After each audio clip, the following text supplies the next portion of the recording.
All right, Kingkillers. We are covering chapter 125 in this episode. Going to cover Kvothe getting his sword from Cheyenne and Vashet, and then also he's going to go and learn the history of the sword from Magwyn. We also learn about what kind of shit Magwyn gets down to when the lights go out. And then me and Tim, we discuss some of our views on the House of the Dragon and Hollywood in general towards the end. Probably about the last hour of the episode is us kind of just riffing on House of Dragon. But all right, settle back and enjoy the show.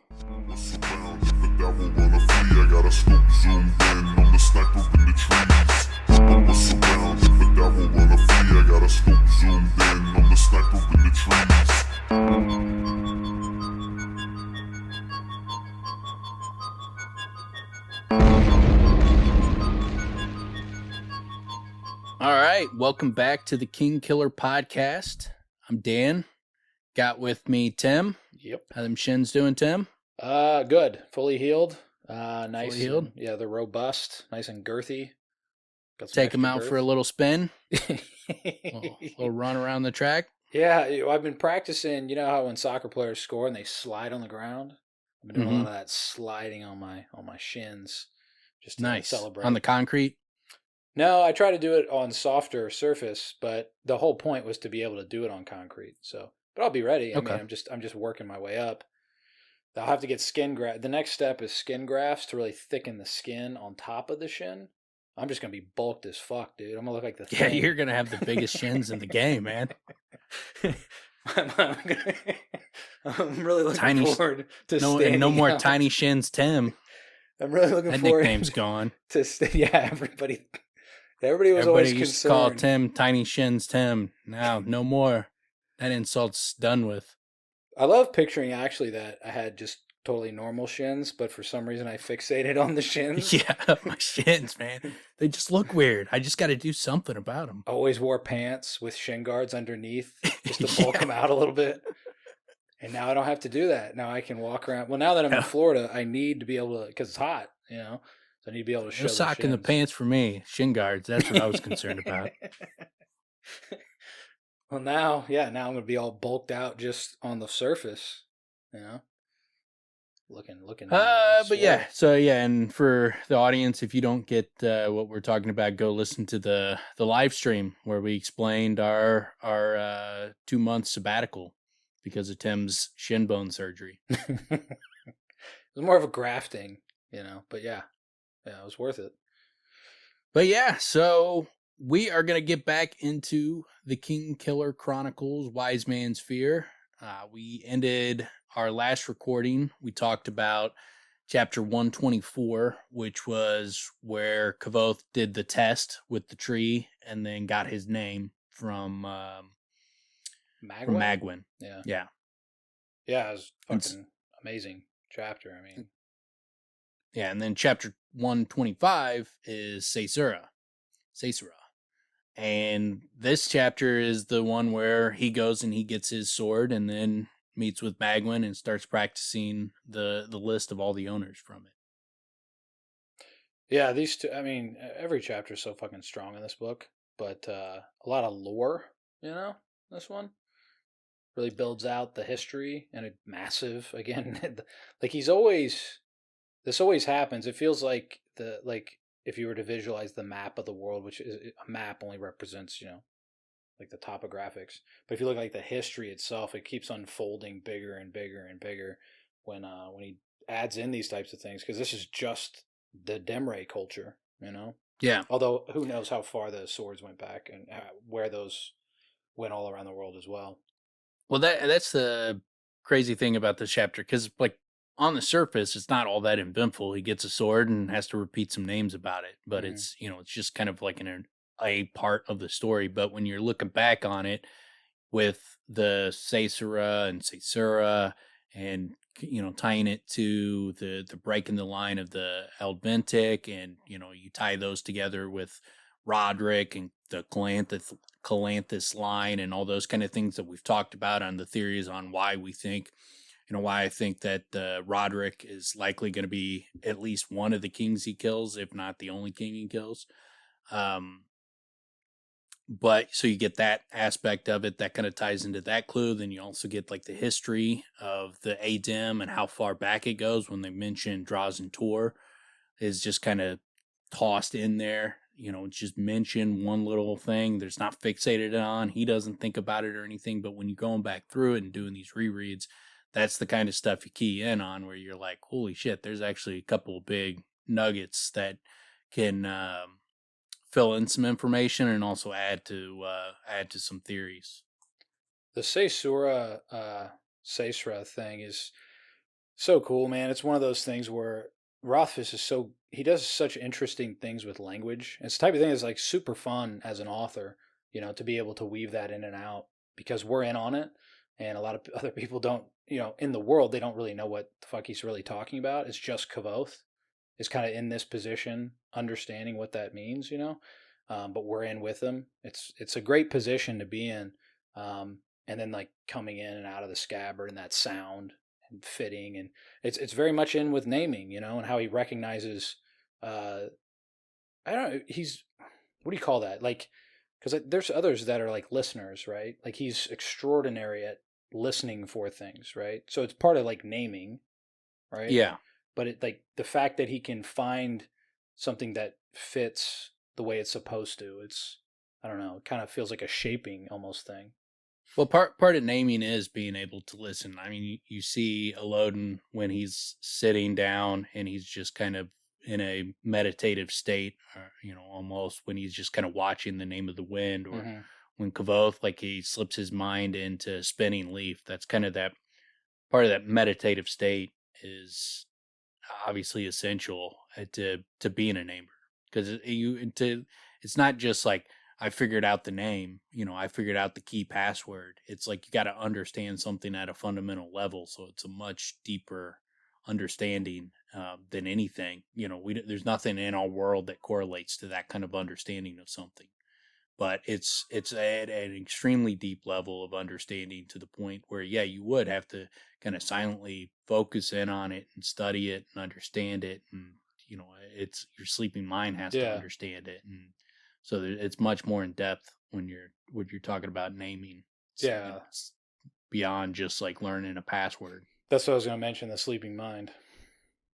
For sure. And, I mean, we just got one of the best examples of it too with the tree, where he just goes into his zen, bro. The zone. He was like Jordan with the flu, basically, or maybe not Jordan with the flu, more like Jordan with his 80+ point game. Nah, Jordan's max I think was 69. 69. Really? Was it? Mm-hmm. Kobe had an 81 point game. Yeah. Kobe had 81 against Toronto, the Raptors. Jordan's was 69, I believe. Man, I thought he scored more. So he kind of sucks.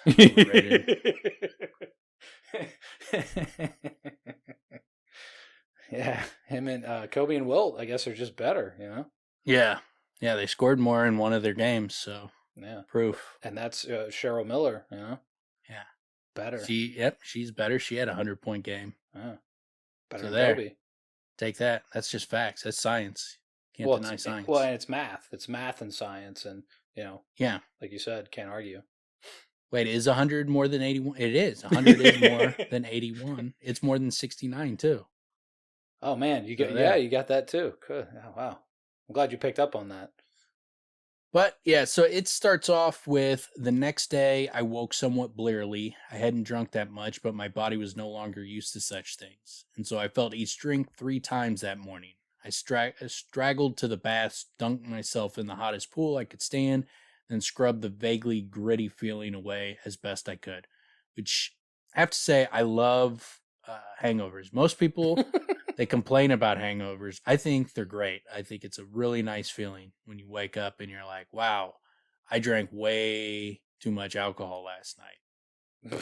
It's a really nice feeling. Very pleasant. Yeah, headaches, body aches, dehydration. Yeah, all that combined that's your zone, huh? That's really what you like. Yeah, like when I left your house whatever the that next morning after we did the live stream, and I was had a good little hangover. That was awesome. Like when you're like, all right, now I got to go drive like 3 hours, and I'm super hungover. Like, man, that it's a wonderful feeling. Highly recommend it. So, like, I don't know what Kavoth's complaining about. Like, I love those moments. But yeah, then he's like, passing through a courtyard, we approached a small square building that Shane unlocked with a small iron key, the first locked door I had seen in all of Hert. And part of that's interesting is like they're the place with the books, and you would assume that there's more than just that one book. I mean, I technically it could be, but I don't get the impression that that's the only place where there's just one book in all of Hert, and it's there. I get the impression that this is where they store all their written information. Like, they pass down a lot of their information through stories, but it seems like they would also want to have this stuff written down to keep a level of accuracy to the stories. And they don't want that information getting out to the public. They don't want these books being spread around the world. It seems like they're keeping their information tight to their chest, which is obviously clear because no one, the information people have about the ADEM is wildly inaccurate. Yeah, well, and it seems like, so unless I'm mistaken, in their world, the book we hear about is basically the Chronicle of these swords, right? Isn't that what it's referring to? So outside of that, it does seem like it's very much spoken word, their stories. He doesn't ever see a book in Hert. He doesn't see anybody reading books, walking around with a book. Like, it seems like if they have books, they got them locked up. So but I do get the impression that there are more than just one book in there with Shay, and it seems like she's there, kind of the librarian, librarian, that is kind of in charge of their library and keeping that information. You mean Magwyn or Shan? Magwyn, yeah. Sorry, Magwyn. If I said Shane, I meant Magwyn. The scene it sounds super cool. Like, visually, this room with the swords, it sounds like it'd feel ancient. I mean, this could be like. It's you know what? I'm even mistaken. So this is this isn't even with Magwyn. This is in the room with the swords. Yeah. You're jumping ahead. So I guess they keep the lock on the room with the swords. Okay. Yeah. So, but same thing as far as the books apply, but not to this room specifically. So the locks, as far as locking down the swords, that makes sense because these are not just regular swords. They're irreplaceable swords. One of the biggest sort of things that emphasizes how like important it is Vashet is extraordinarily nervous. She doesn't want really anything to do with this, right? Of like she keeps looking at Shane like, a little help, a little guidance, like something. She's just completely impassive. She's not going to help her. She seems very like nervous about the whole process. I don't know if that's just because like this is her first time picking a sword for someone. It feels that way. I mean, the swords seem to be like so ingrained in their culture. It's almost a religious artifact, and so there's like you're giving I mean, like there's a part where he talks about like, what if I break it? And she just looks at him horrified because it's like a religious artifact. It's irreplaceable. These are not just swords. I mean, these are unbreakable, irreplaceable artifacts that are part of their culture at such an ingrained level that it's like a religious artifact from an ancient time. That's pretty wild to consider because we just don't have it in our world. Yeah, we have religious artifacts, we have old artifacts, we have antiques, all types of antiquities. We don't have an unbreakable antique artifact. Anything that you can picture that's old is about to fucking disintegrate. You know what I'm saying? No, but you could imagine like if the Catholic Church had like the swords that all the disciples used, and I'm talking just the swords that the disciples had, and like if those things were unbreakable and like the Catholic Church had them, those would never go anywhere. They would never. Those would be guarded buy, as much money as it took to guard They'd be those with priceless. as thoroughly as possible. Yeah, Yeah. they'd be completely, absolutely priceless. They would be, and they it would, and not only would it be a religious artifact at that point, it would be something that they would take very freaking seriously. And so that's kind of how I look at it in this world. I mean, look how many movies there are about like the Holy Grail and all these kind of things. Mm-hmm. I mean, so that's kind of how they treat these swords. But again, what I keep going back to in my mind is like the idea that it's unbreakable and still used, like it's still a weapon of utility that's still being used. Like that's pretty dope. It's like a very romantic sort of idea, not in the love sense, but in the sense of like story in itself and history. It's a super cool, I mean, inclusion for Rothfuss to have within the story. And I would be really curious to know if this is something that, if these are just swords that they collected, or did they create them? Are they able to create new ones? I would be real curious, like how, because obviously there's something magical about them, and there's obviously there's something different about like the bridge at the university. There's something different about that. It was made by an ancient people, like the Ruax. Like, so the process was different. It's built differently. It's maintained differently. Same with these swords, and there's other artifacts that are found in the world that obviously came from back in the day, back when the Ruach were running things. And so it seems, I'd be curious if they know the process to make these swords again, or if this is just something that information has been lost. How was that information lost? Why was it lost? How did they gain the swords? Were they passed down to them, or did they find them and and collect them? I get the impression that it's something that is not able to be done ever again. Like when the world goes through those changes and certain things get broken, certain things can no longer exist. Like basically what Kvothe ends up doing, the world has changed in a significant way. I feel like something happened that did that, where these cannot be replicated. I get that impression. I also do wonder, it kind of brings to mind the first line that he has to keep repeating. The guy that made it for no real task, or made it for no certain purpose, right? Isn't that the line? Something like that. Mm-hmm. Which, that's mysterious, right? Who makes a sword for no purpose? Well, they don't talk about who made it. I don't believe, unless I'm mistaken. Isn't that the first line that she has him recite?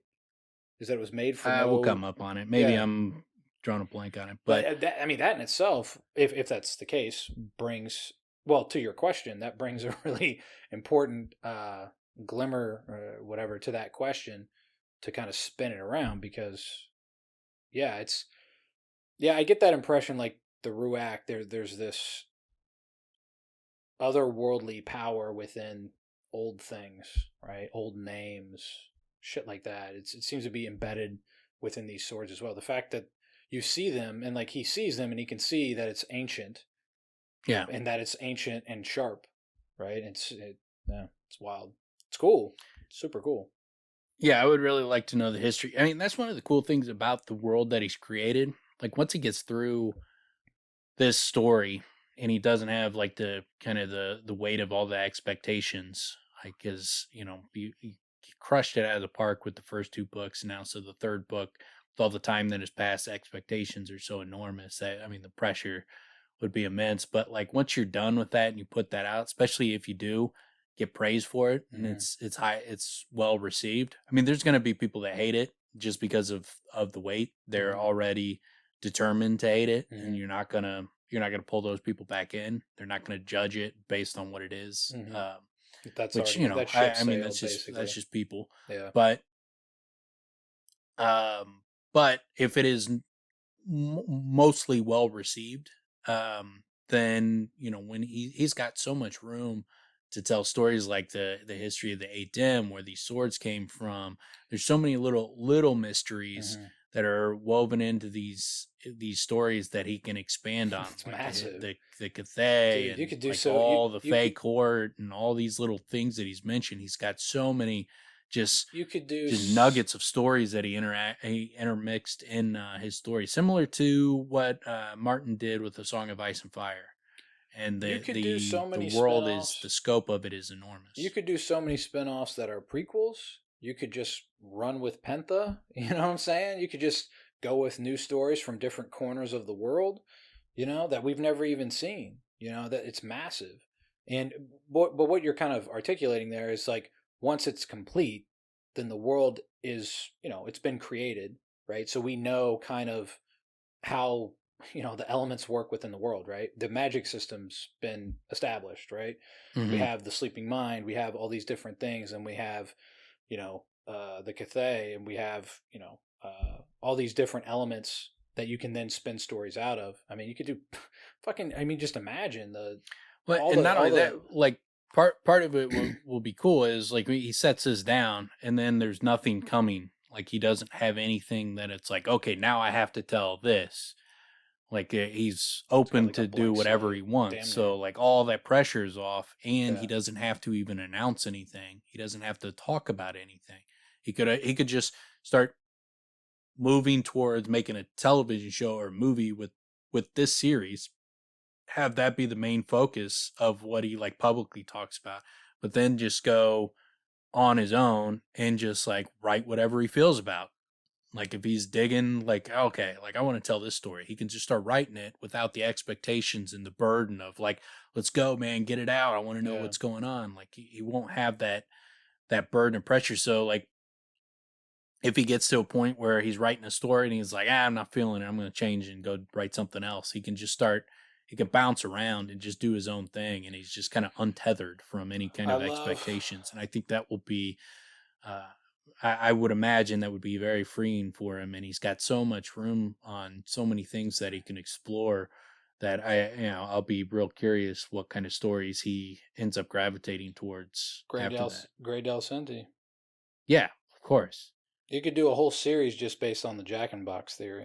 Yeah, I take that back. He's going to have massive pressure because that's all anybody's going to be asking about. When's the Grey Dalsenti saga begin? Yeah. When does it begin? Where does it start? And where does it end? When did he sidle up with them? Like there were 6 of them. He sidled up next to him. How did he become so fucking cool? Yeah. Where did he get the duster? I mean, any of these things. What if it was all an act and he's not really cool? He's pretending. That's pretty good. That's pretty cool. It's like the Joker. That a nice little wrinkle to the mix. It's like the Joker story. It's the what's his face? The Joaquin Phoenix Joker. He's seriously not a strong, powerful.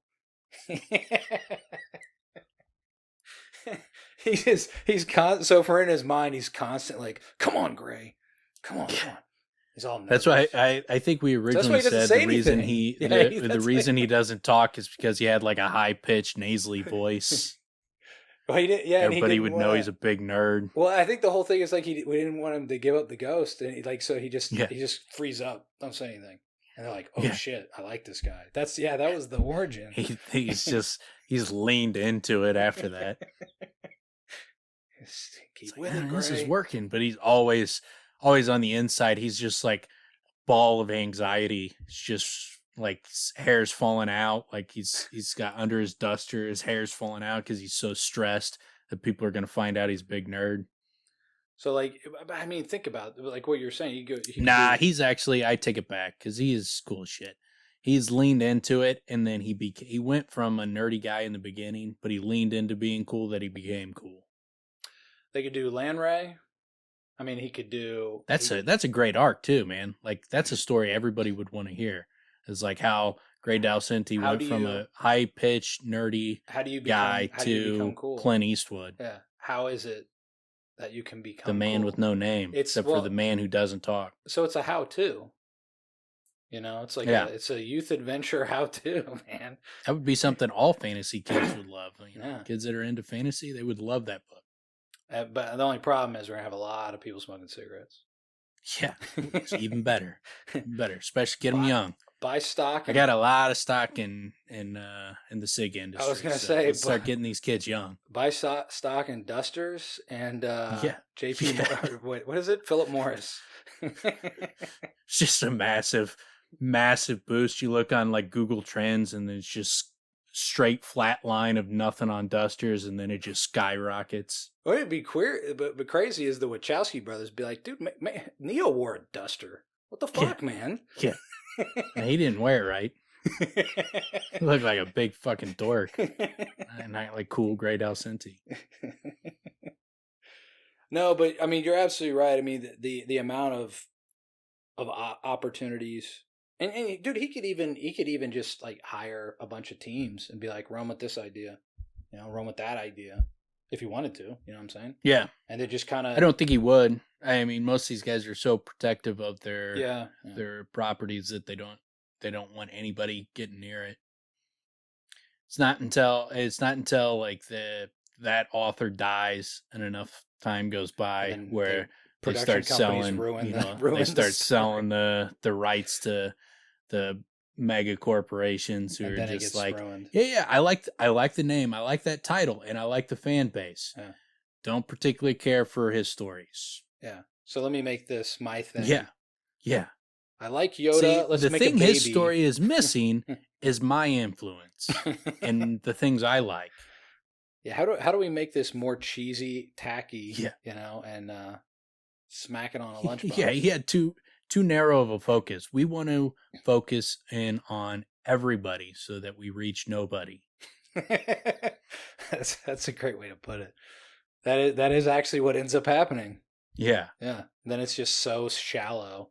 But it's all encompassing, but it's extraordinarily shallow. So now no one gives a shit that you included everyone.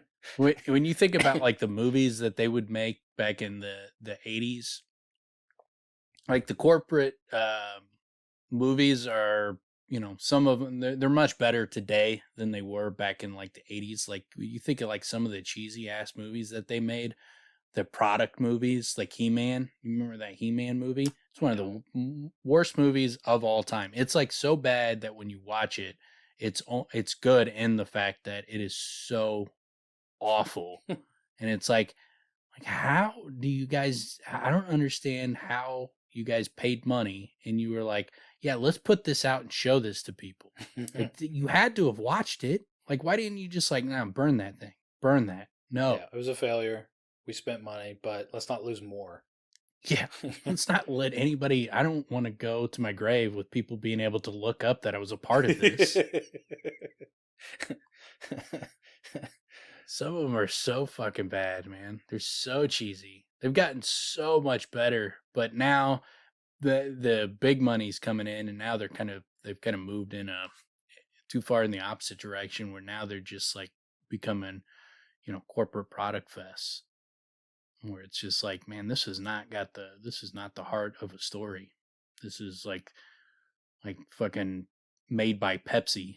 Yeah, that's. Like, I feel like there should be Pepsi and Coke advertisements on, product placements and that kind of shit. Yeah, that's the biggest problem with a lot of them. Once the story, some of them are really good though.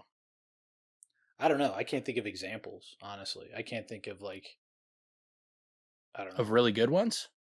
Lord of the Rings trilogy, the first Lord of the Rings trilogy. I was more saying like 80s corporate shit. I don't even remember. I'm not talking about like 80s fantasy. Really didn't catch like corporate America's eye in the 80s. They thought it, everybody thought it was just kind of a niche thing. That's why you always got really bad, low budget, garbage movies back then. Corporate money started coming in once Marvel MCU, like you started to get like with the Spider-Man movies, and then with the Batman trilogy with Christopher Nolan, then all of a sudden big money started flowing into it. And then with the MCU, it's gone full bore. Corporate America is all fucking about fantasy and comics and all that shit now. I like Kick-Ass. Good and bad. Yeah. Kick-Ass was really good. Kick-Ass great. But yeah, and then so they go and they start going to pick through the swords, and it's like there were no ritual trappings of the sort you might find in a Talon church, no tapestries or paintings, just the swords themselves. Still, it was obvious that this was an important place. And so, yeah, Cheyenne has Vashet choose, and she gets real nervous, but Cheyenne tells her, this is your student. You brought him into the school. It's your choice. And so she goes through and she's looking at the different swords, It was, they were all slender and deadly, each subtly different from the others. Some were curved, some longer or thicker than others. Some showed signs of much use. While some few resembled Vashets with worn hilts and unmarked blades of gray burnished metal. One of the parts that I think is kind of interesting there is the fact that they all seem different, like they're all kind of unique, which would give you an impression that these were all like made for specific people. Like they were like, I want my own special sword, rather than I'm gonna make a bunch of swords to sell to people. Yeah, because you think Like, you'd make the because you same would think over and like over if and you over and this over was and just over. we're making swords, Yeah, you you mass just produce. make you got your one cast, Yeah, and die, and then you're just copying that sword over and over again. But Yeah. that's not this obviously not the situation with these swords. yeah. That They- also kind of brings up the question as well. Like these could be the ones that lasted, and if you made so many over such a period of time, the ones that lasted are the ones, right? It could also be that these were swords that were made like by the shapers, and these were all their swords that they made for themselves. Yeah, that would. Yeah, I like that. And then that's they collected or got these swords, or they were part of the shapers And in no the battle or wonder- whatever. And no wonder they last forever. No wonder they're like unbreakable. Yeah, because it could. I mean, Like, it could as be that perfect as the can be. Adem were on the side of the shapers or something, and it was so the swords are passed down from that side of the war, or it could be that they got them somehow, from defeating the shapers. And this was the rewards that they got So from. that's those actually fights. now that's a really really interesting question. How they got all these, right? Is like because they're all here, right? You don't. Yeah. I mean, they're not. Yeah, they're not elsewhere, right? I mean, I'm sure there are other swords throughout the world, but we don't really hear much about. I mean, do we? Do we hear about? No, but we don't really hear anything about the Adem swords and that they're special until we hear about the Adem as here. fighters. Yeah. We don't hear much Yeah. about swords. Period. No. So I mean, it could be that there's swords like this scattered all around the world. We don't know, and maybe it's just that they have a set collection of them. But we know for a fact that they do have a set collection of them, and it is not a common. It's not a common thing to have an unbreakable sword to the point where Kvothe would have heard of it before. He's obviously never heard of a sword that has lasted this long. It also brings up the question, at least for me, did at some point the Adem go around and try to gather as many of these as possible? You know what I mean? Like with purpose, or did it just naturally come about because they go all over the world? I mean, I don't know. Because I think about how they evolved to what they are now. And what they are now is they export their wares, right? Which is fighting. So now this is what they do. But how that evolved over time and how they would gather up all these swords now. Because I don't know, it's just in my mind it's not I wouldn't imagine it's just all of these swords have been carried by Adem the whole time, right? Yeah. Thousands of years, Yeah, I mean, it could be that. It could be spoils of war. It could be they created them. Could be they were like, shapers that created them. And that they just got kind of passed down through the years. But it's tough to say. It's a cool thing to think about, because again, this builds out the world. I would be surprised if they were shapers though, considering the story Cheyenne tells Kvothe about the Chandrian, because it seems like she's telling it from the perspective of that the Namers were the good guys. They're the ones that their towns were betrayed and attacked by the Chandrian. These people betrayed their cities. She's not portraying them as like being good guys or like or even just bad guys versus bad guys where like it was, retribution against the dirty Namers by scumbag people. Mm-hmm. Like she tells the story where the perspective is that the people that the Chandrian attacked, at least she's not giving any impression that her side would have been against them. So I don't necessarily know that they would be shapers, but I'm just saying that because you don't know much about the swords, those are the kind of things I start thinking of. It's like, how did they get them? Where'd they come from? Could they be shapers? could they have collected them from Shapers, spoils of war type of thing? Like where did they come from? And the fact that they're all unique, that it's not just like someone was just making hundreds of swords and just recasting the same die over and over again, like that tells me, that makes me believe that they were probably made by magic, not just like there's a magical process, but like created through something like shaping. I like that's an interesting wrinkle as well within just the story of the world, is the perspective of, who the victor writes the history, right? Sort of Yeah. situation where we hear the song from uh, Denna, Denna. and it's a completely different spin, right? What we hear from Shan, completely different spin. We have our own viewpoint, obviously knowing Kavoth's history, knowing what the what the evil of the world has been capable of. But it's a cool thing to bring up that, and I think that's a big part of the reason why some people like that idea of, well, maybe the Chandrian aren't bad. Yeah. Maybe we're just reading from one perspective. Maybe Kvothe, is the ultimate villain. It's a cool thing to play with, I mean, with because he Denna's leaves story, it open though, in a way. it seems. I mean, again, we've talked about it and beat it to death, but I think it's clear that the Chandrian are not the good guys. I mean, you can't flip what they've done. Yeah. And specifically, not even just like what we've heard they've done, what we saw them do. Yeah. Like we saw what they did with Kvothe. Like you're not going to be able to flip that around. Not without it being bad writing. Like that's making it a twist to be a twist, to be shocking, where it's not. Yeah. It's not really earned. Well, It doesn't make any sense. the way you have to sell it is what Fitz tried to argue, is like, well, maybe they're trying to shape him into the individual that will then do this thing. So you torture him to then create this weapon. Although there's other ways to do that. Plus, it's not perfect.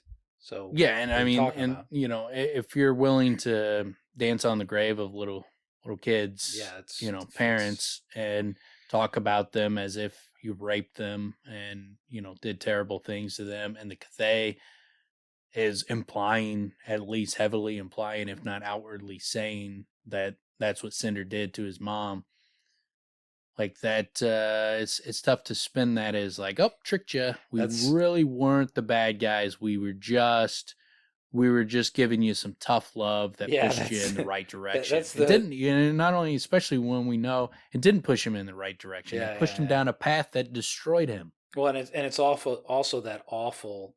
Well, unless it's to their aims, but then it's also that awful old saying of like, well, got to break some eggs.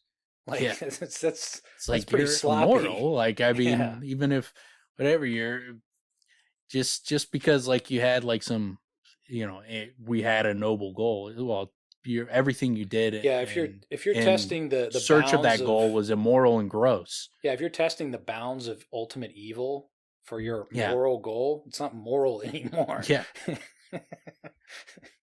Yeah. So it's tough to spin it, but yeah, you don't. I mean, we obviously don't know the full tale, and I think he clearly writes from a perspective of that there's more to the story, that what you see on the surface is not. I mean, that's the principal tale of the story, is that what you hear on the surface is not the actual story. Mm-hmm. Like once you get into the details, you kind of, but like the bones of the story are not wildly off. The bones of like Kvothe's stories that like old Cobb tells, they're not just completely erroneous. Like there's there's reason you could understand why the perspective that old Cobb has, like when you hear about what actually happened, you can understand where that perspective would have come from and how stories kind of got combined and put together and mixed up and those kind of things. But the bones of it are, for the most part, people see him as like kind of a black, not a black and white character, a mixed character that's done a lot of good and also done a lot of fucked up shit. And and he's got some good and bad qualities, and it seems like that's the impression that the people have. So it's not that the people are just completely off their kilter on how they view Kvothe. It seems like they're probably mostly correct, even if the details of the stories aren't all accurate. And I think that's probably the case with like the Chandrian and the Amir, that, the Chandrian they do some crazy evil stuff. They probably have reasons for it that I won't agree with it, but they probably have reasons. And then the Amir seem to be like pretty cold blooded. Like, I mean, they'll do some fucked up shit, and they're a definite ends justify the means. And I don't think that they're going to come off as good guys in the story. Even if they have some noble goal, they do some dirty shit to accomplish that goal. And so I don't think they're just clear cut good guys.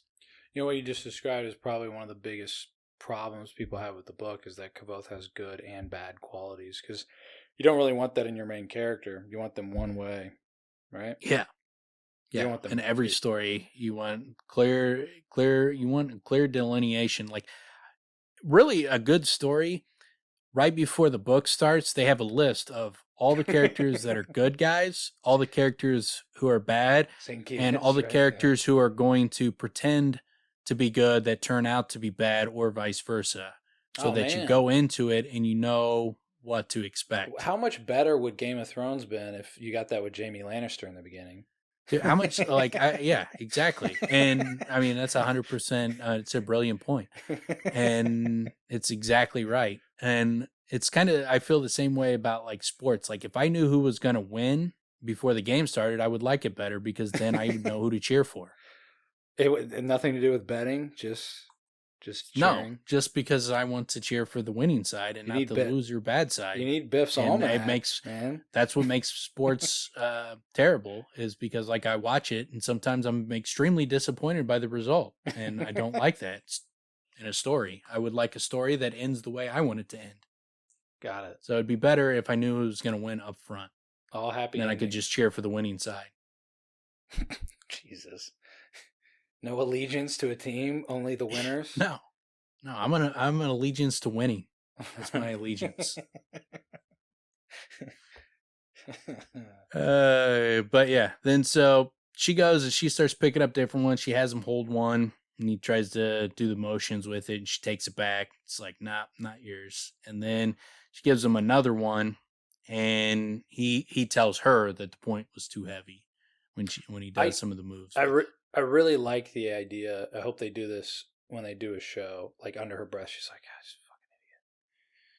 He looks like such a jackass. All this training, he still can't do these moves without looking like he's a absolute beginner." I just want to hear those little things, like when she, like, under her breath, she's just cutting him down and thinking he can't hear her, which is great. Cheyenne like leans into Vashet and like, did you like skip a lot of training days? He looks like a fucking clown. What is this? Like, I haven't had that many conversations with him. Is he a little slow? Like, I mean, is there something wrong with him? Like, why does he move like that? He looks ridiculous. That's a really, yeah. I mean, that kind of goes back with something we've talked about a lot, where Kvothe's the one telling the story, right? So yeah. He's King Dingling walking around, but in actuality, everybody's like, dude, just be nice. Just be nice. He's trying. Behind the scenes, they're just like placating him. Like, yeah, we'll let him end the school. Like, whatever. Like, I'm not killing this guy. This would be cruel. Like, look at him. He looks ridiculous out there. Like, what's he going to do? He can't teach anybody. How could he teach anybody? He can't even do it himself. He looks like an idiot. It's so funny to like consider too, because he's like, I wasn't that good at first, but I was getting a lot better. And they're just like, oh, look at you. Like patting him on the head. It's like he's like a 3-legged dog to them. But yeah, and then so she goes, and as she goes and gets one, it was like, Vashet moved more slowly as she made her way along the second wall. She handed me a sword slightly curved like Pintha's, and my breath caught when I saw the blade was the same flawless burnished gray as Vashet's. I took it carefully, but the grip wasn't right for my fingers. When I handed it back, I saw relief written plainly on her face. Which, I mean, it shows you there's something significant about the swords when she's like, I don't want him to have this sword. And then even with the sword she gives him, I mean, there's significance to it beyond, there's a history to these swords. Yeah, it's not just a simple one sword's as good as another. It's not just a simple either of like we just need to find a sword that you can swing around well. It's like this is like giving someone a name. The sword's got to match, which also makes me think that there's a magical creation to the swords because they treat it like it's like a name, like giving someone a name is like a magical thing, and giving someone one of these swords is like a magical quest of finding the sword that fits them, and that would make sense if the swords were created magically to fit a specific person. Like he was making a sword that is specific for him. You know, back in the day when the sword was initially made, some guys like, I'm going to make a sword that's perfect for me, that only fits me. It would make sense that that's how they would kind of choose to hand those down, that you got to find a person that it's exactly right for. Well, and it's interesting to consider if the sword fits the purpose. Was it made to assassinate a king? Was it made, for something in particular? How magical is this sword? Was it made to kill this specific person that's going to end up being killed? You know what I mean? Or like that sword she just picked up. Has every person that's held that sword been like beheaded? You know what I'm saying? Or like died an awful death or something? Like, I mean, who knows? It's cool that he leaves it unsaid. And it's cool that we read all that energy in the room because it brings all of that up. It's, again, amazing writing.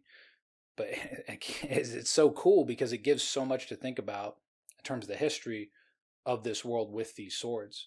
I like thinking that too, like because we've talked about that before many times, where it's like, is there a fatefulness that is written into the sword itself, and the carrier of the sword is doomed, right? Yeah. Do certain ones carry doom? Do certain ones carry, this guy can now murder anyone as long as he stands with this freaking thing? Yeah, who knows? It's cool. Yeah, and then she gets the next one, and I like that when she grabs it, it said it seemed like she aged 10 years because it's Caseret's mom's sword. So, like this sword her mom died with, and now it's going to Kvothe, so she like picks that up and is like, oh, shit. This is exactly the perfect sword for him, too. It's cool that she sees. Hilarious. It's really cool that she can see it. Now, obviously, she fights with him. She spent all this time with him, but that she can see it and know, and that he can see it and know. You know what I mean? And like all that nuance that he writes into it. Again, it's there's like a romance quality to it that's really, really cool, man. It's one of those mysteries that he solves for you pretty quickly because I mean they laid on pretty thick. Like, oh man, there's something crazy about this sword, and then you know going through the first two books, you would think like probably not going to find out what it is. For a while at least. Yeah. But then, it's like the next chapter is you find out like Tempe gives him a heads up that he's got Caseret's mom's sword.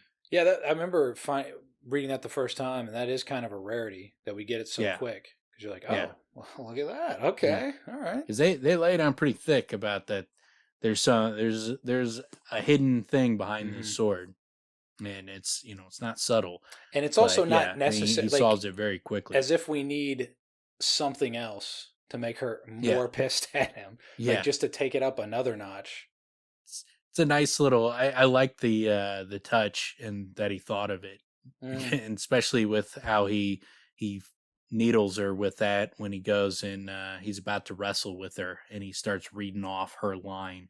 From or like the line from the sword, so she knows that he's mocking that aspect of it, that I got your mom's sword. Basically did your mom joke in the middle of his trial with her, and it was effective. It actually worked. She's a little hot. Got her real mad. Got her real mad. Took her off her game. But and then it had the guard to protect his perfect sweet hands. His beautiful, beautiful, immaculate hands. Succulent, supple fingertips. It doesn't sound like it does. It has much, but just a little bit. And for him, that's huge. Yeah. Yeah, because that's obviously something he's extremely nervous about. Yeah. Well, and he's been thinking about a lot of late as well. Especially in it's, I don't know why he's so nervous about it. It should be more that the guy on his back should be the one that is nervous. Well, maybe the guy on his back is somehow keeping him alive. Something Yeah. happens to me. Well, happens to you. they split by the end, so there's a way to separate them. Yeah, that's if something big goes down, Yeah. obviously, and he's not the same. Obviously, see, look at But him now. I could also see. I mean, that's that's your moneymaker right there. Is this Yeah, dude on your back being able to play that all lute all and his self those beautiful confidence. hands, all the artifice fishery work. You lose that, and you're just like a bartender, Yeah, cleaning glasses from then on. he's a guy. He's not even that good talking to women, really. No, no, without those hands, like how could you? He's just super Like, could nervous. you imagine like trying to talk to women if you had mangled up hands? Or probably just normal hands is what he actually has. He just has a psychosis about it. No, he's got terrible. His real hands are grotesque. They Or are like the lobster boils claw. everywhere. Yeah, lobster claw. He's clawed up. He's got terrible arthritis, and he's a young man. That's So a real there's shame. no reason for him to have these ghoulish hands. Well, no wonder. So no wonder he's Yeah. he's so dependent. Yeah. But yeah, and then so before she could ask, I made Maiden combs her hair. It felt like stretching after a long, stiff sleep. I eased into 12 stones, and for the smallest of moments, I felt graceful as Pentha looked when she fought. I made Heron falling, and it was sweet and simple as a kiss. There's no way they thought that. They were mocking the shit out of him. A lot of again, if it was a comedy, but I mean, this is only for Inside Baseball. But a lot of rolling of the eyes were just like, Yeah. Jesus, is that what that was supposed to be?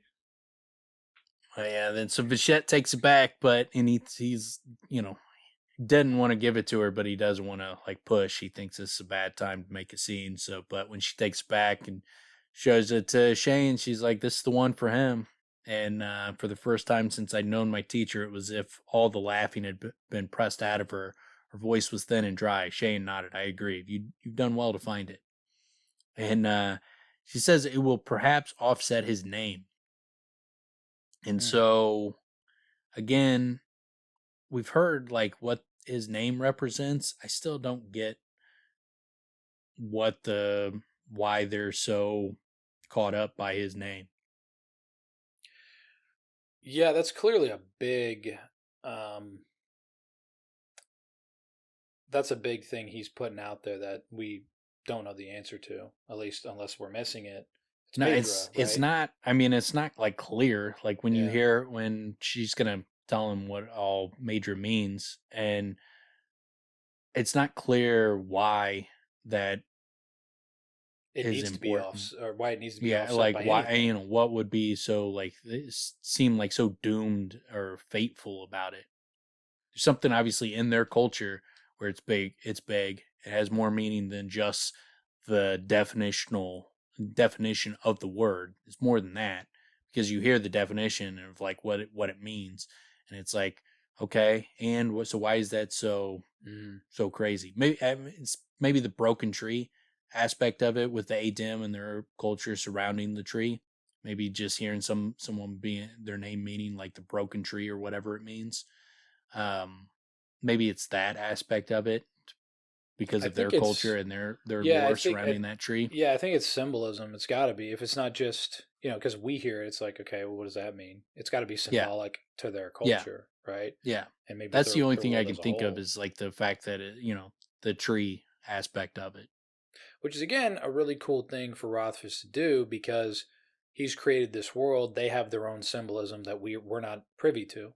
Some Yeah, of it we get, some of it we're let into, and we get examples of where it's laid out and told to us. But we're not going to know everything. Obviously, that wouldn't make any sense. No, and it's unlikely we're going to hear anything directly from the Adim specifically why that name, makes them go, look sideways at him. Mm-hmm. I don't think we're going to get anything specific, explicit laid out. We might, like through context, be able to kind of figure out what the deal is, but I don't think it's going to be explicit. I'd be surprised if it is. I mean, typically, just from a practical sense, if it's damning, I don't think it's something you want to like harp on. You know what I'm saying? Like you're not going to sit there and continuously talk about how, oh, so you're fucked, huh? Yeah, You're just going to walk around yeah, like, this dude's fucked. Let's talk about it. Did you hear his name? Oh my God. Holy shit. He's screwed. He's got a terrible life ahead of him. It's gonna be miserable. This probably dude's gonna be owning a bar someday, living like a loser. That doesn't sound so bad. But yeah, I mean, it's yeah. That I do remember. I mean, the times I've read this chapter, that one, it's definitely a big one because it's like, wait, why does it need to be offset in the first place? Well, they're saying it for a reason, right? Yeah, and then the big aspect we get is that she tells him its name is Caesura, which he hears Caesura. And he's like, I asked, startled by the name, wasn't that what Sim had called the break in the line of Eldvintic verse? Was I being given a poet's sword? And we've talked about in like previous episodes, if you've never heard it, we go through our theories on the king that he kills and Roderick and why a sword that is named Caesura would be important. A break in the Eldvintic verse would be important. A break in the line of Old Eldvintic, considering his last name is Galanthus, which is an Old Vintic name. And so that kind of symbolism is there with this sword. And so I think that's significant. You say Calanthus, that's King Roderick, right? Correct, yeah.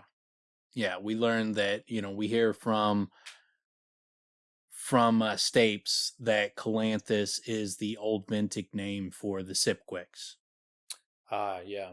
And so you can start tying things together, and then the colors of the Sipquicks match him. He's killing Sipquicks, killing Calanthus, gets a thing that's an end of an Old Vintic line, which the Calanthus would be an Old Vintic line, and you'd be breaking that line if you're killing him.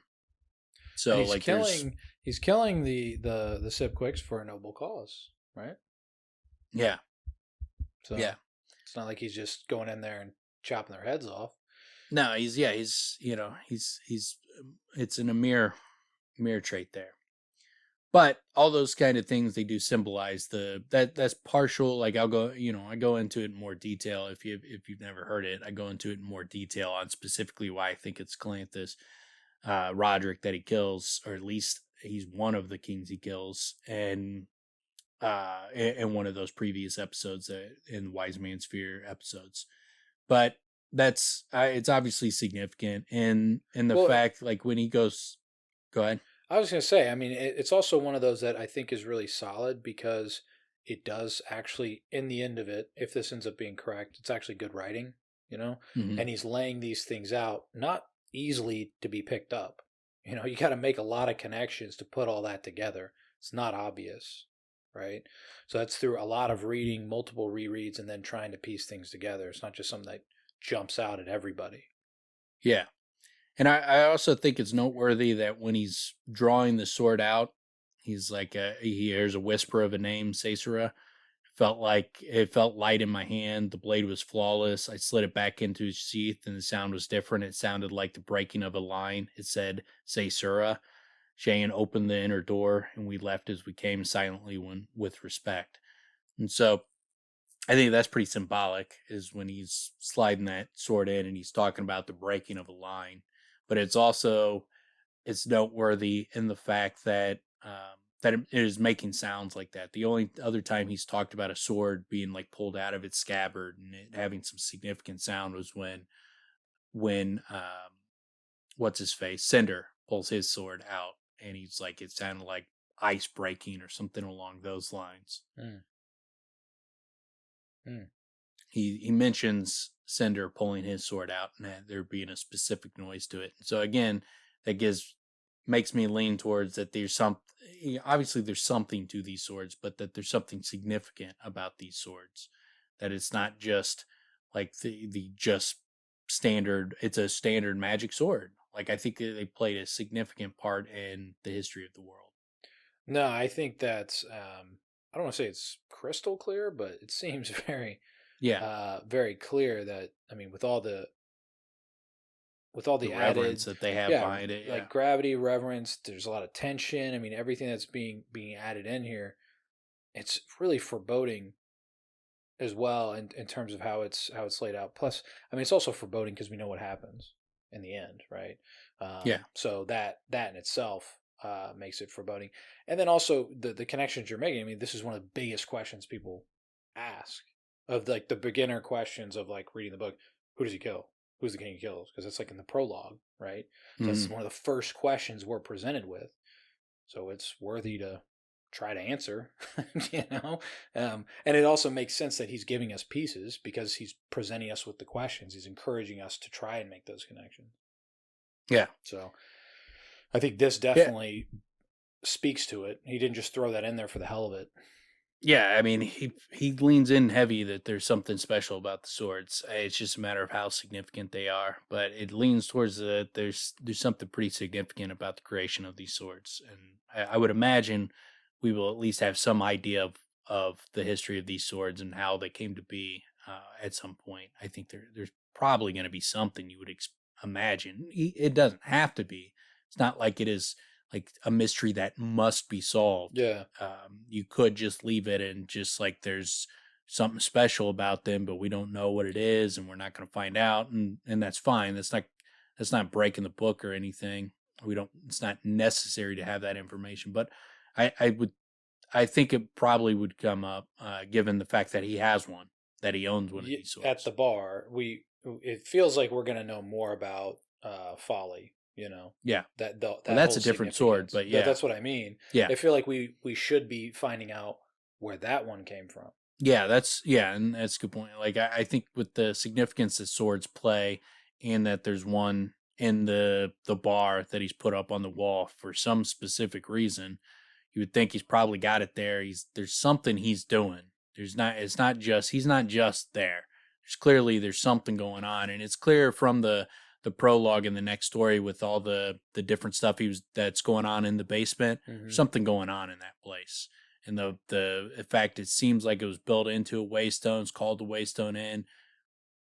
All the different things about him not being able to use his magic, all those kind of things. There's something going on more than what we see on the surface of him just waiting to die. There's something like he's got some kind of plan or something's going on there. That's actually a really interesting event that he got a sword put up, however you state it, you know, spent the time, spent the money to have it put up on a board, put it up on the wall. It's like ceremonious and all this stuff. He's not that guy now, you know. No. Coates not really that dude, and I don't know.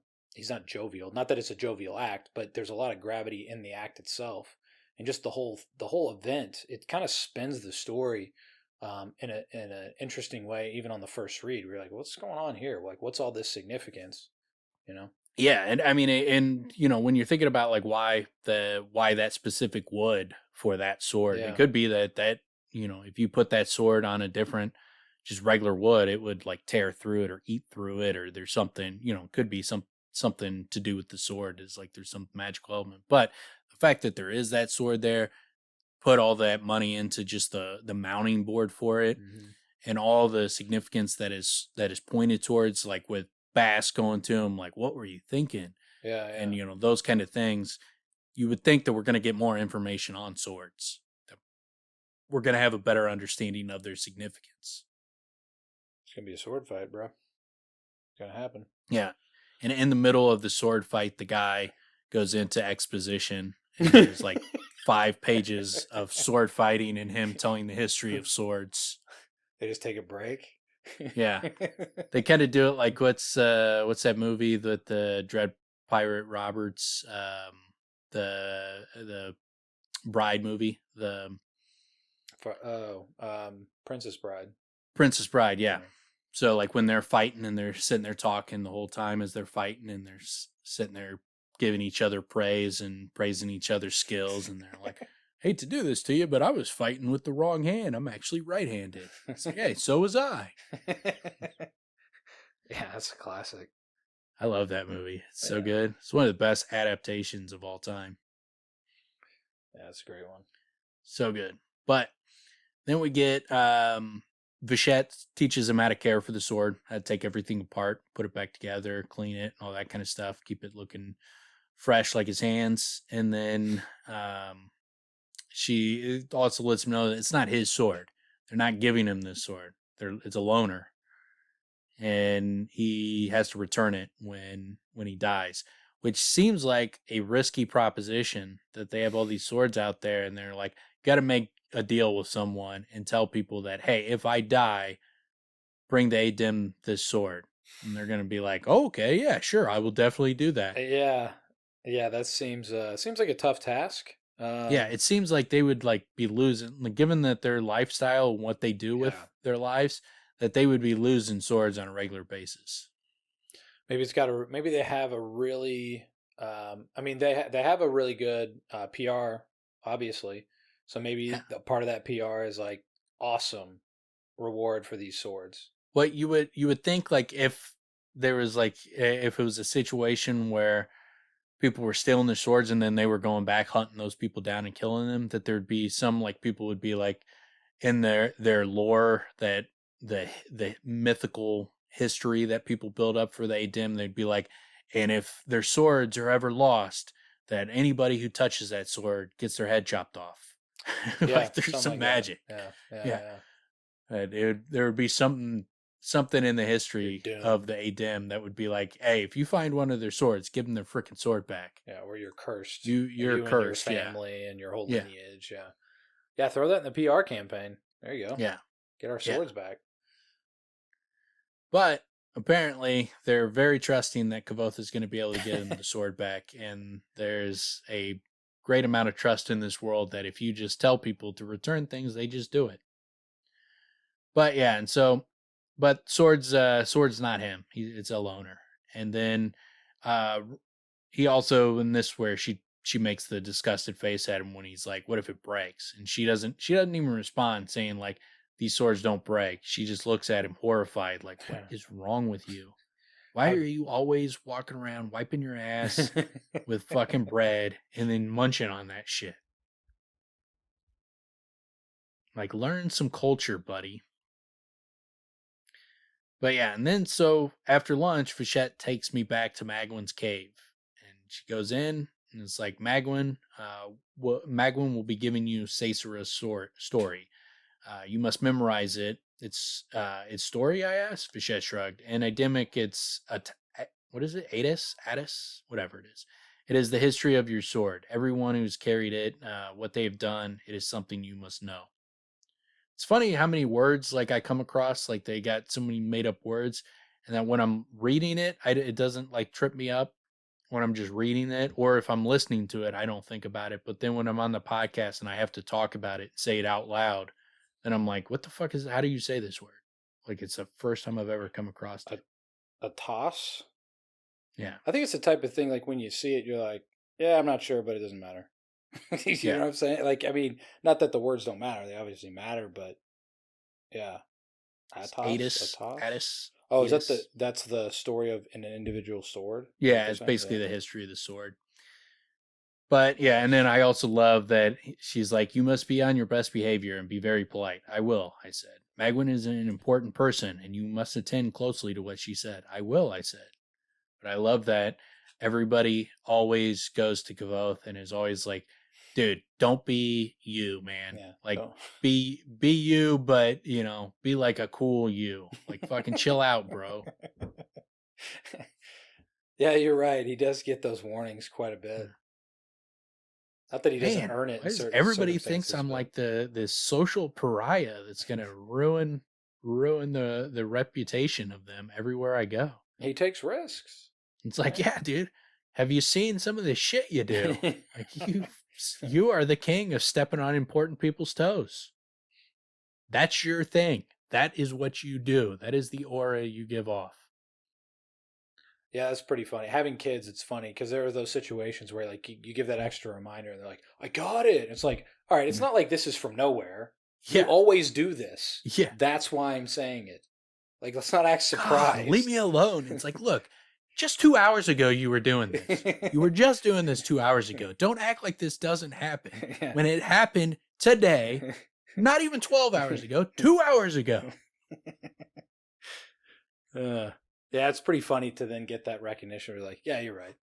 I'm kind of Yeah. a jackass. Yeah. Yeah, you are. I'm glad we agree. Yeah. So, Magwyn, this one needs the ATIS of his sword. Which sword did you find for him? Caesura. And then Magwyn gives it almost a cackle. She laughs so loud. And she got down off her chair. I can't say I'm surprised, she said, and disappeared through a door that led back into the cliff. I love that aspect of it. Like, she thinks it's hilarious. Like, Magwyn seems like she'd be like a fun grandmother character. Yeah.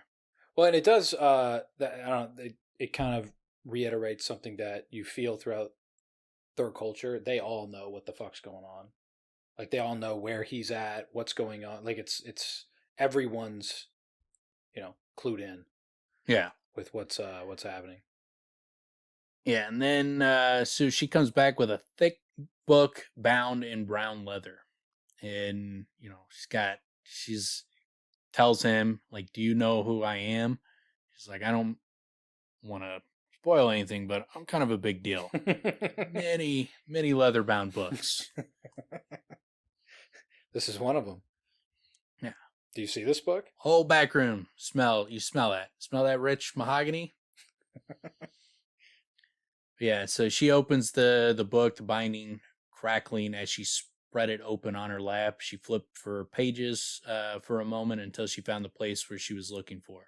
First came Chael, she read, who shaped me in fire for an unknown purpose. He carried me, then cast me aside. Oh, so yeah, it does say shaped me. Yeah, I don't even know. How do I overlook this every time? Well, that's different. He shaped me in fire for an unknown purpose. He carried me, then cast me aside. So he shaped me. So that's huge, but that's also different than I thought, because I was thinking that he didn't know the purpose. We just don't know if he knew the purpose. Yeah. Right? Or we don't know what the purpose is. Whether it's a man or a woman. But yeah, shape me in fire, that's big. Then cast me aside. So that would imply that it was not how I don't understand like how many times I've read this part and not like picked apart that specific line. Because like that, when I read that, I'm sitting there immediately. I got a bunch of things that come to my mind. Like at first, it says "shape me in fire for an unknown purpose." So like it makes me think definitely it was shaped, especially after what we were already talking about. And then like he carried me, then cast me aside. That implies that this was not originally Adim swords. That these were Shaper swords that the Adim have collected or got as rewards, the spoils of war, that type of thing. But the fact that he just cast me aside does not imply that it was just handed down to the next generation. Yeah, that's really interesting because, it was left for someone to find, for someone else to take it on. Yeah. Yeah. But so I mean that I think that adds more weight to what we were talking about just kind of earlier as far as the shapers and then how did they acquire them. That kind of gives some information that would lend you towards the idea that it was actually shaped and that this was not something that was passed down, that these are swords they acquired from some way, somehow they have acquired these through the years. But it seems like it was most of the time it was passed down. But then she's like, well, she demanded, what would you like me to do? I asked politely. I couldn't gesture due to my bandages. We made a fine pair of half-mutes. Repeat it back, she said, irritated. You need to learn them all.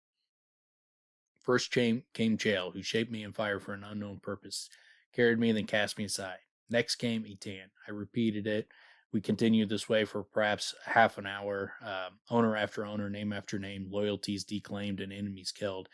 And I like the fact that he's like, at first it was like, okay, this is kind of cool, learning about these names, these new places, the history behind it. But then he starts thinking, thinking about what all the information implies. And he's like, all these people are dying terribly. Like there's no dying in bed with their grandkids next to them. Everybody's dying these horrible deaths, killed by, slain by, or just died somehow, and we don't know what happened. But it's not that they're not dying of old age when they get this sword. But I think that's more to do with their lifestyle than just necessarily the history of the sword. Yeah, well, and that kind of brings up a couple questions, right? One is, yeah, that's the lifestyle. First of all, they're sword carriers. That's in Yeah. itself. But then it also speaks to what I was mentioning is the idea that, well, I guess it's not crystal clear because if every person was killed horribly, it'd be like, God damn. So this sword dooms everyone, or at least, if nothing else, to have a daughter that's kind of a bitch. Yeah. Yeah.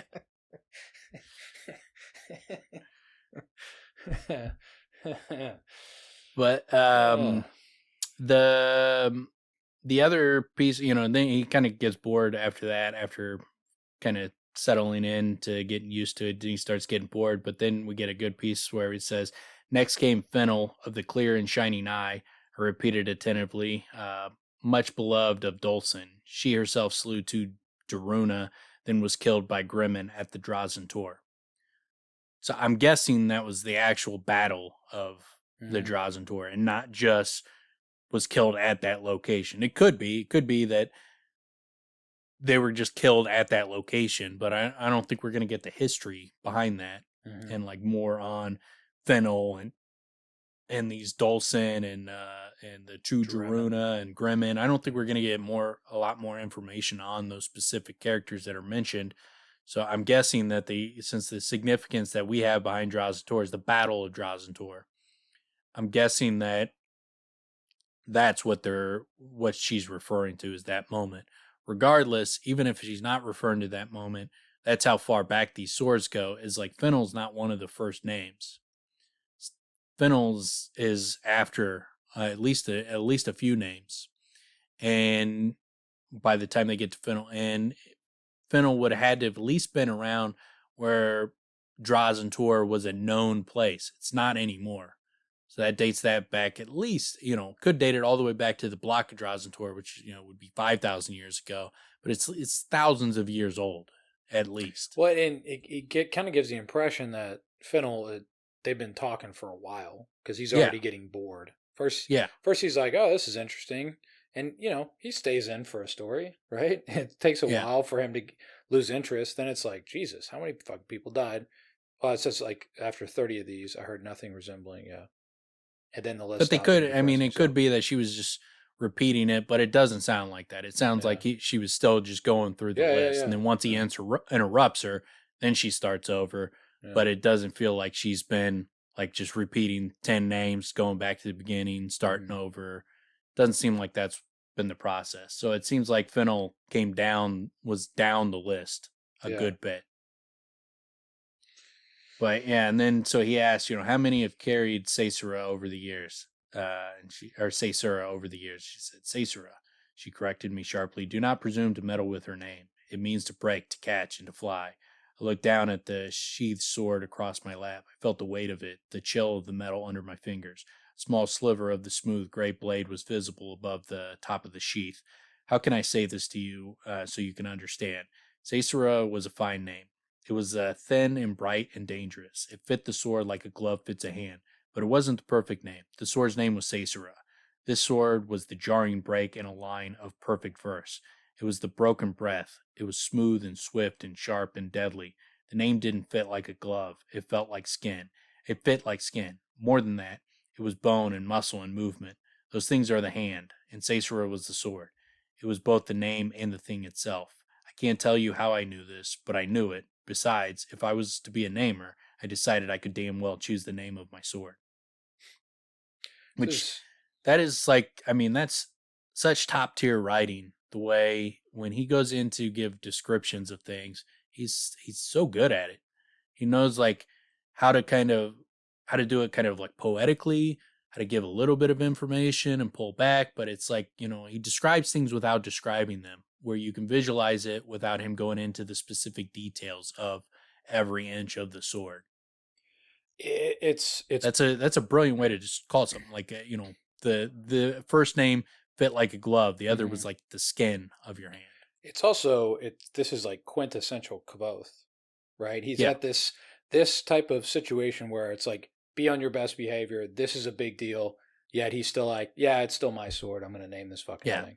Like, Yeah, he's definitely got that level of arrogance but where he would presume to he's not gonna like throw it in her face, yeah, but yeah, he's yeah. like in his head, he's like, yeah, you don't know what you're talking about. I know what I'm talking about. Well, and then I've that been a also, namer for like 5 minutes. I got this.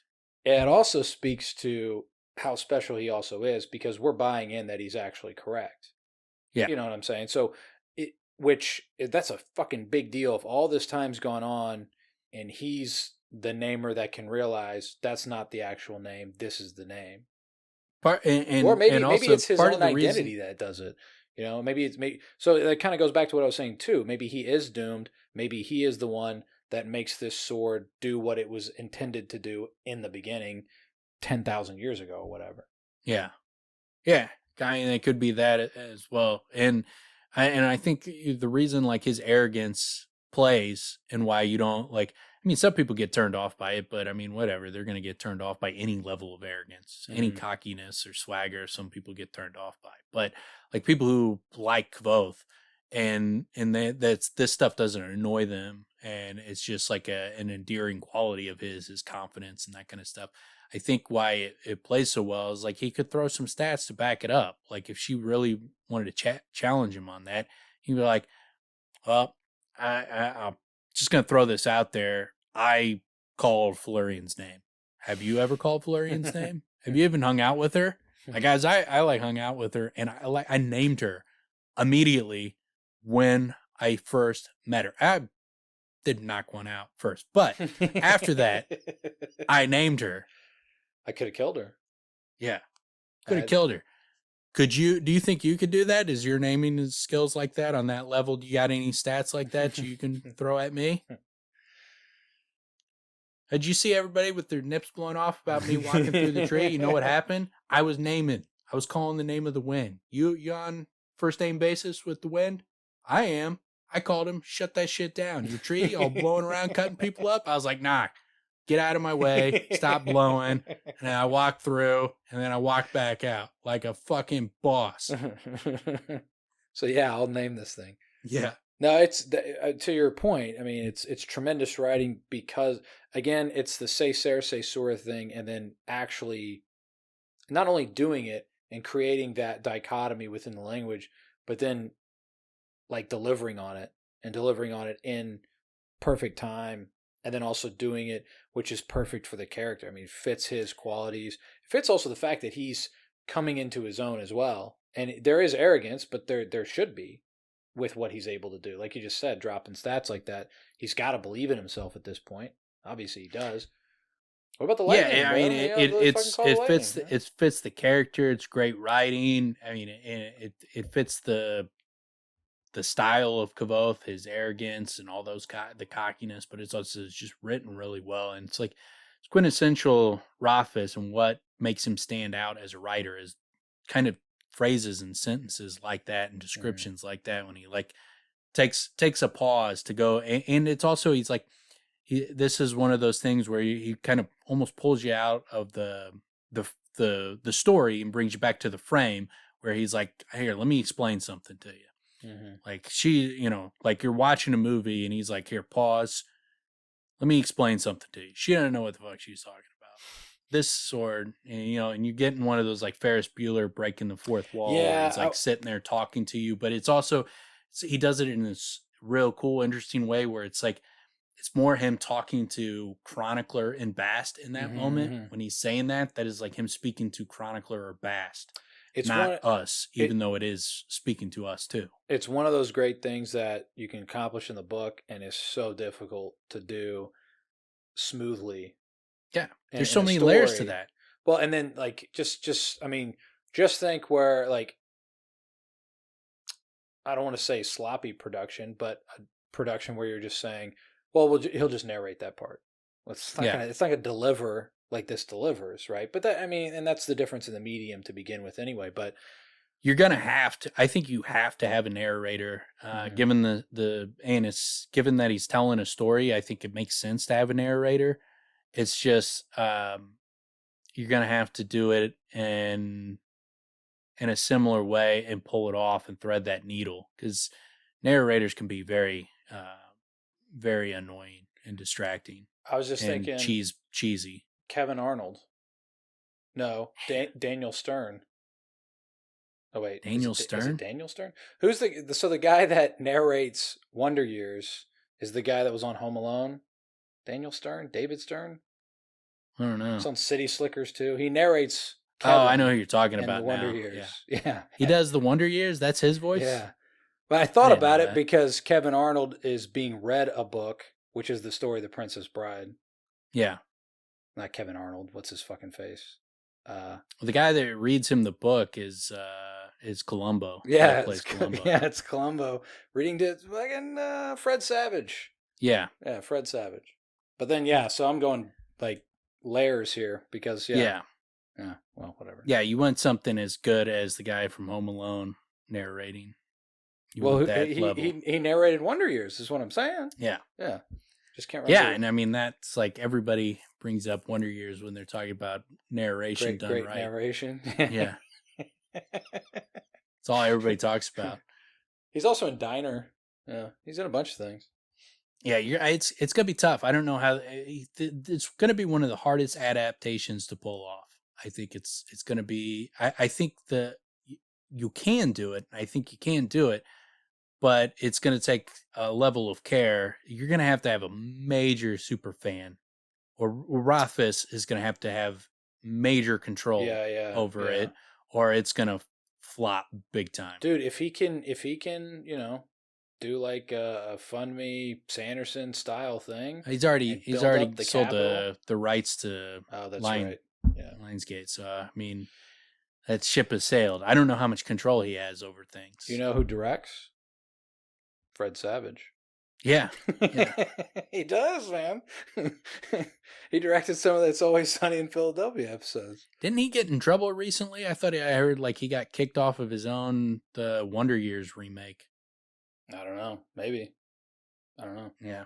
That makes me like it. I don't think he was like I don't think he was like an actor in it. I think he like produced it or directed it, but I think he got kicked off or something. The funny thing is, that's where we've gotten to these days, that when someone gets kicked off a project, I immediately go to, I think I'm going to like this person.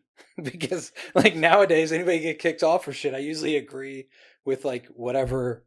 Well, it comes down to like one of two things. They committed some horrific crime where like they've had kids living in their basements and they've been selling them, as sex slaves all around the world or some crazy shit. What the I'm not even throwing out like a crazy example. Like there's the like one of the girls been watching what's that Superman show Smallville?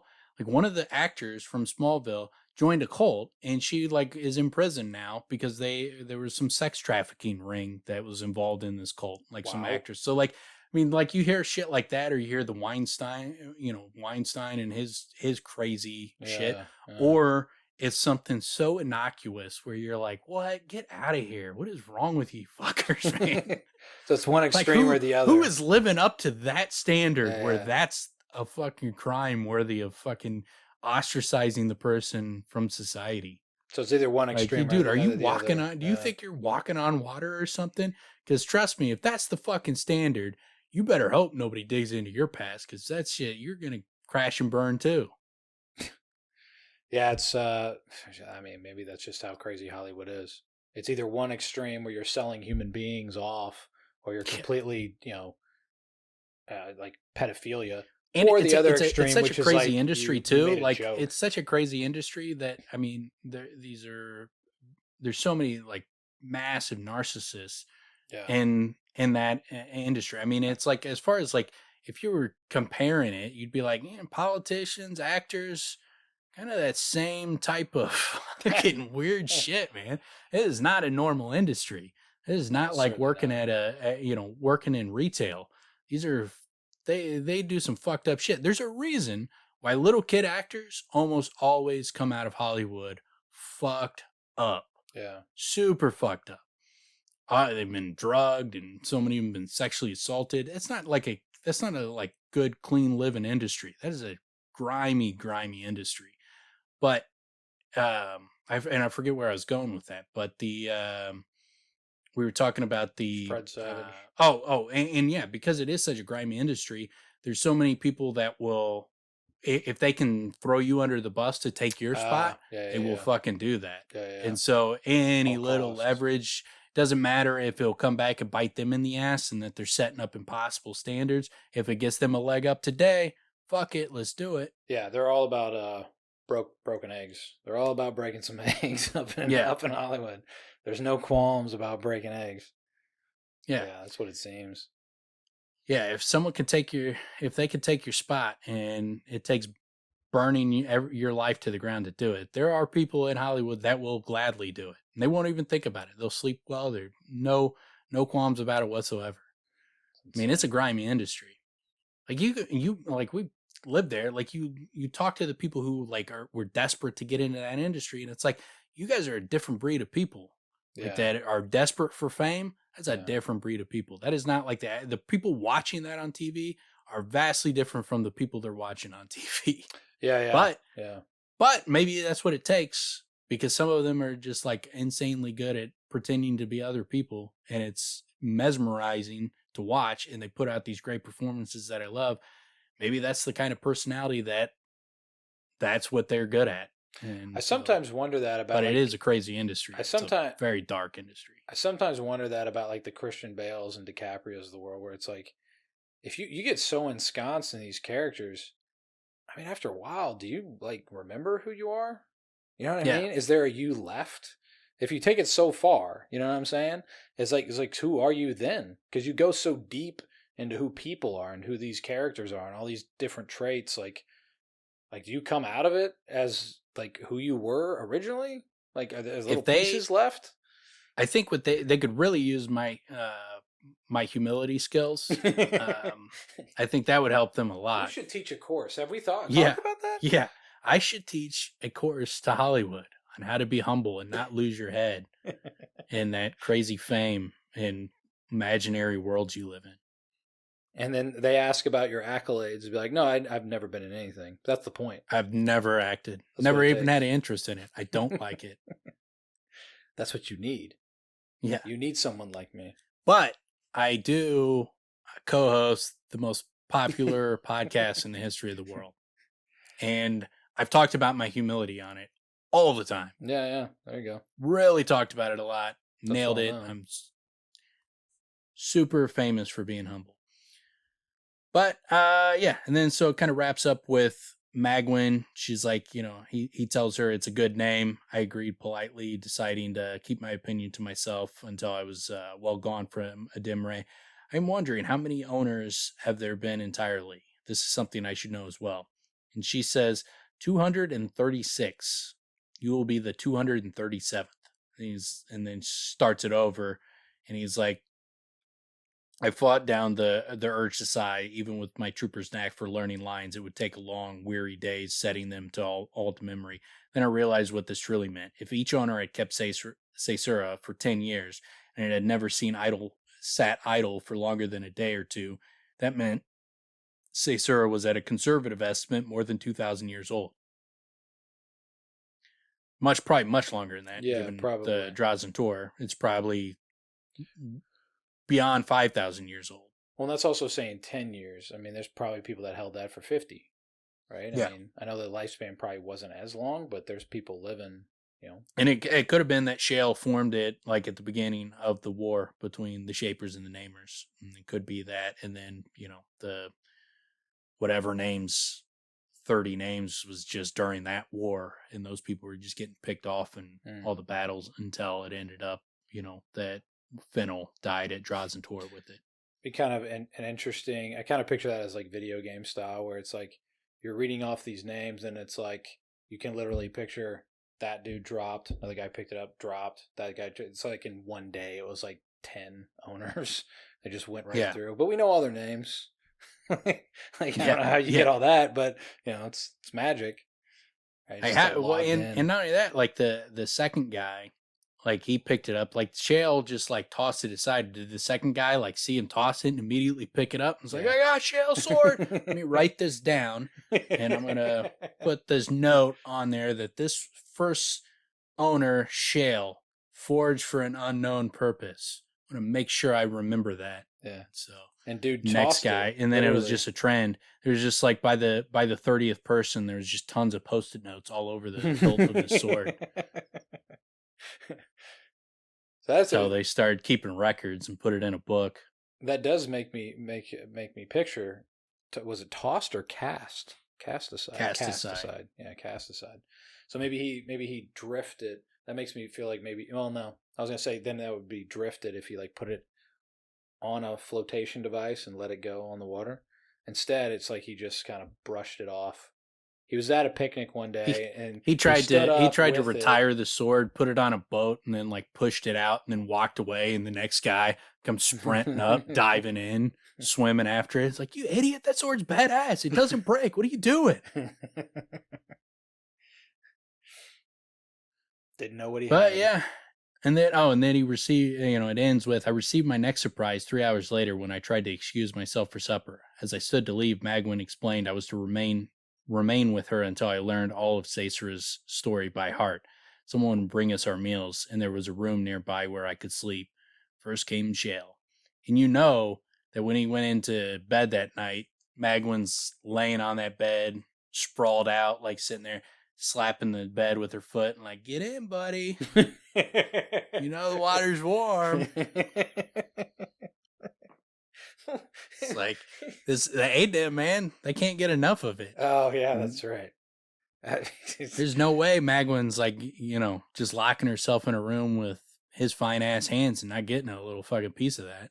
So this is part of what Magwyn's her fringe that's benefit. Her part of her reward. One of her rewards for her job is whoever gets a sword is like, all right, let's do this. It's Magwyn's time. I wonder, like, they treat it so flippantly that you would think, like, having sex with the old ladies wouldn't be like thought of as anything weird either. So, like, Magwyn's probably still having sex. Like, why would she be retiring that, given they treat it like, how many meals have I gotten? I just, I bang everybody who's walking. I see it, dude. I bang him. That's what I do. But, I mean, I don't like, you just retire from that and you just like, well, now I'm old and my boobs are saggy, so I'm not going to do it anymore. Well, I mean, in our world, sex drive does deplete over time, but I guess in theirs, we're assuming it doesn't. I don't know. It doesn't usually completely deplete to where it's just non-existent. Usually it's like married couples have been like, hey, we've had sex with each other like 1 million times. Like, we're good. And that's enough. That's enough like a new if you had no qualms and it was just like always new people coming in, I bet you it's going to last a lot longer. That's a decent point. I like that impression though. That's like a married couple that's had sex a bunch of times. They're like, that's too much effort. I bet you if you went around and you pulled women working at the little massage rub and tug parlors, I bet you if you pulled those ladies, that it is leaning very heavily on older dudes. That I'm guessing that them going and getting a piece of strange is probably pretty popular with the older folks. I don't think their sex drive is depleted to that level. So I'm guessing that it still exists in Adam. I like the idea that Magwyn is this body, like super sexual. Yeah. I think Kvothe is locked in a room with her. And she'd be bummed out too because he gets out of there quicker than most. That's why he got. That's why he buckled down and learned those names, talking about how bored he was. But yeah, he found out. Like, hold on, what? I'm sharing a bed with you? It's like, oh, dude, I'm out of here. 2 days. Give me 2 days. I'll get this shit down. You write this into the show where he's having to like sport fuck just to get it over with, and he's doing the names in his head. Yeah, he's getting like just sweat pouring down his face as he's like seeing it's getting late in the day, and she's like, "Well, it's about bedtime." He's like, "No, 5 more minutes. I can get this."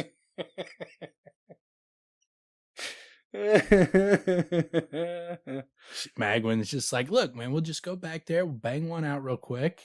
Fucking knock some of those cobwebs out." It's like, no, just stop talking. I just need to concentrate.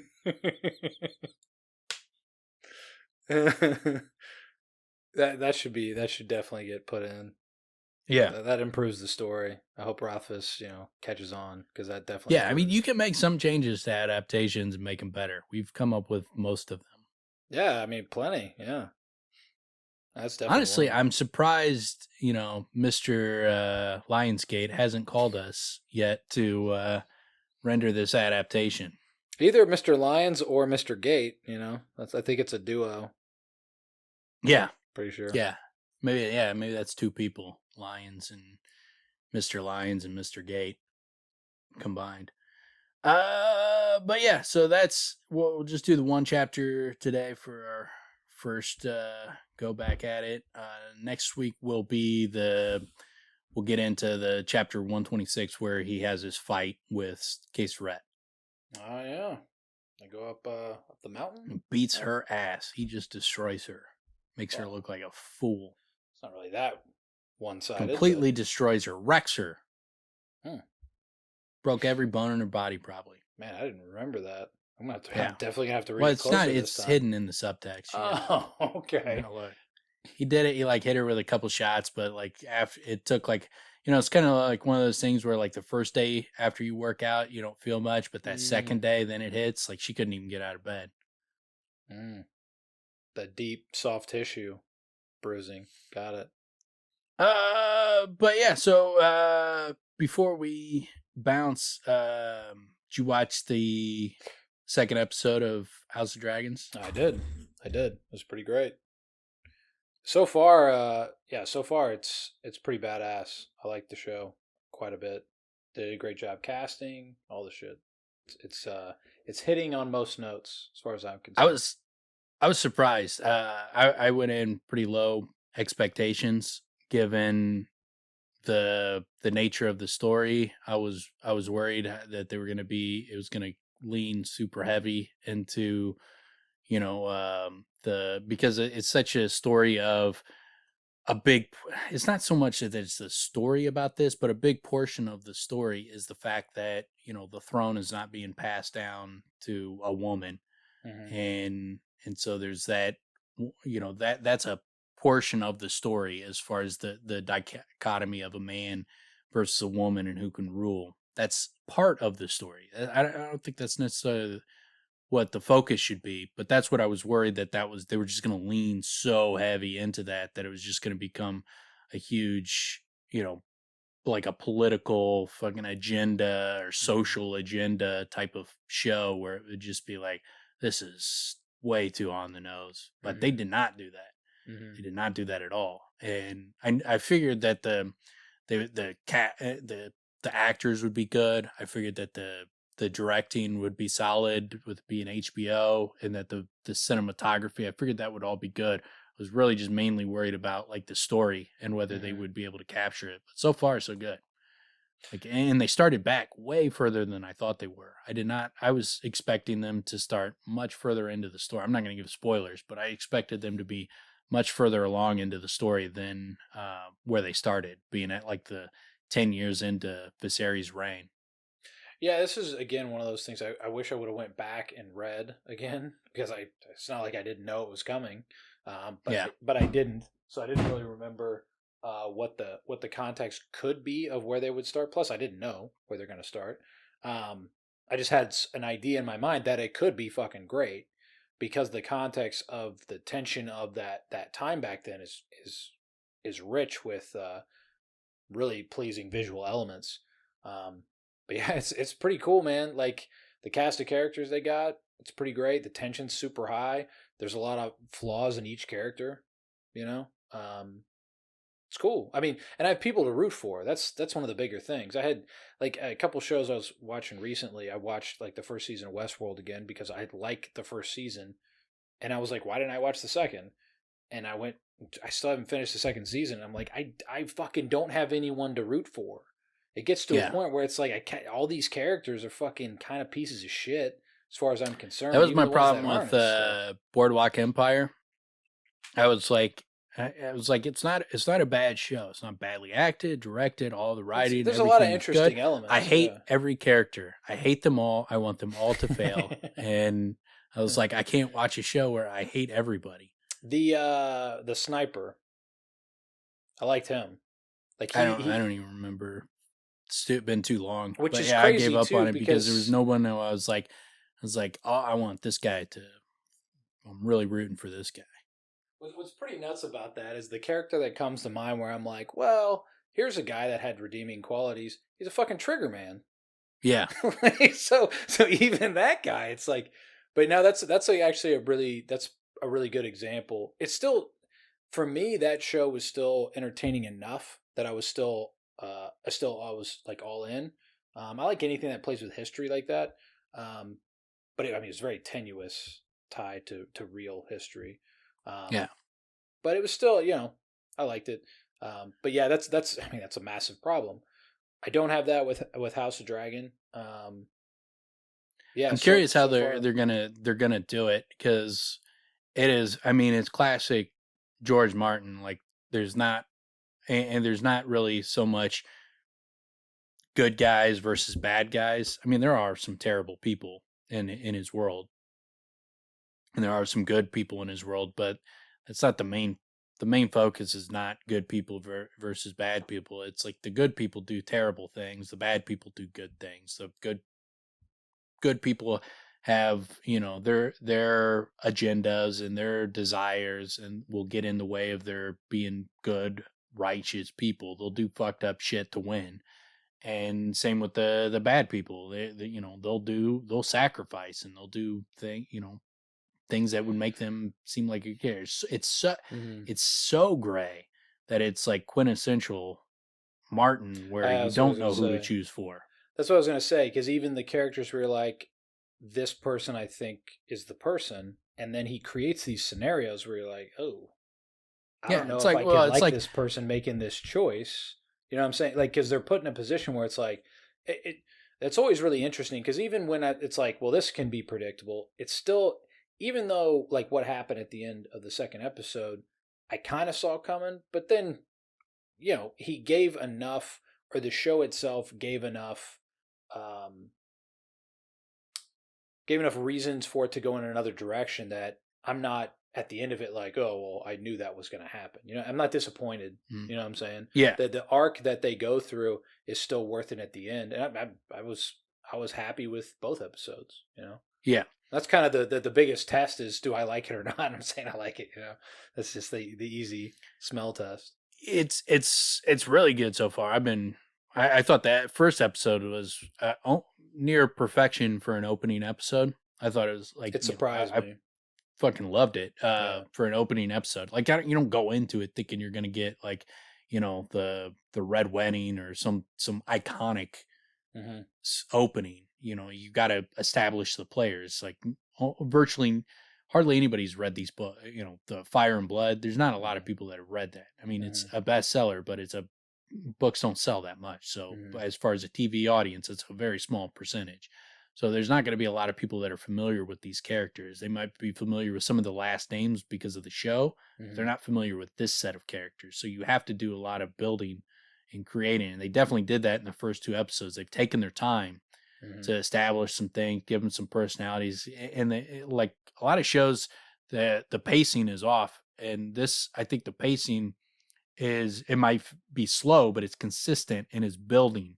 And so Hmm. I like the pace. But I Well. could see where like if you want the plot to be moving forward, you Mhm. could get a little impatient, but you got it in order for this plot to pay off. You have to be invested in these characters, and the only way you're going to get invested in these characters is if you got some good dialogue and you're learning their motivations and what makes them tick. And so that takes some time. And I was pleasantly surprised that taken they've at least taken these first two episodes to really try to do that, to start building these characters out. Well, and what they've done, um, and the mark of a great show to begin with, is what they've done with both episodes is both episodes themselves have a strong story arc in itself. Yeah. And they like the first episode gave you everything. Gave people like that were fans of the Game of Thrones stuff to enjoy as well, in terms of like jousting and stuff. It's just like stuff that visually works. And then like, a lot of fucking tension with heavy stakes going Yeah. down as well. And to be able to do that when you're introducing characters and a world and a new dynamic and all these things being new to the audience. I mean, you have to approach it that way, and being able to deliver on all those bullet points. That's a great accomplishment, and that's why it works so well. You know, that's why it came out. I was like, fuck, that was great. I was really looking forward, to the second episode. I'm looking forward to the next ones, and I feel the same way about this one that I did about Game of Thrones. I hope it goes on forever because it'll be a much shorter show. Yeah. They only got, I would say, depends on where this first season ends, but they only really have months. 3 to 4. Between episode 1 and 2, there's got to be a massive time jump though. Yeah. And so there eventually there will be in this first season. There's going to be a massive time jump. You have to. You can't tell the story without it. And there's, I don't think I go into spoilers, but you have to have time jumps. But it depends on where they end the first season, and depending on that, you probably got 3 to 4 seasons. I would say, to tell this story, because the thing, a big portion of it takes place over like a 2-year period.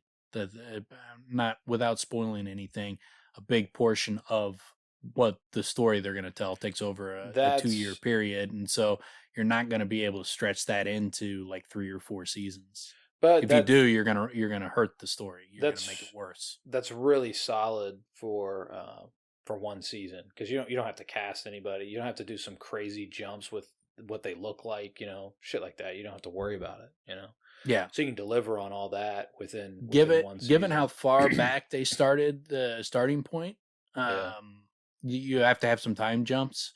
But that I like that. I like that that's what they're doing, because that's how you tell this story the right way, effectively, is because you could start it at basically just tell the story of this 2-year culmination, but people wouldn't be as invested as if you give them the backstory and how everything builds and gets to the point where shit goes down. Like it's similar to like if you're telling a Song of Ice and Fire. Takes a long time to build up to where like the Red Wedding pays off, or eventually what he would tell in book 6 and 7. I mean, there's long payoffs in this storyline, and so I'm glad that they're being patient enough to fully tell the story.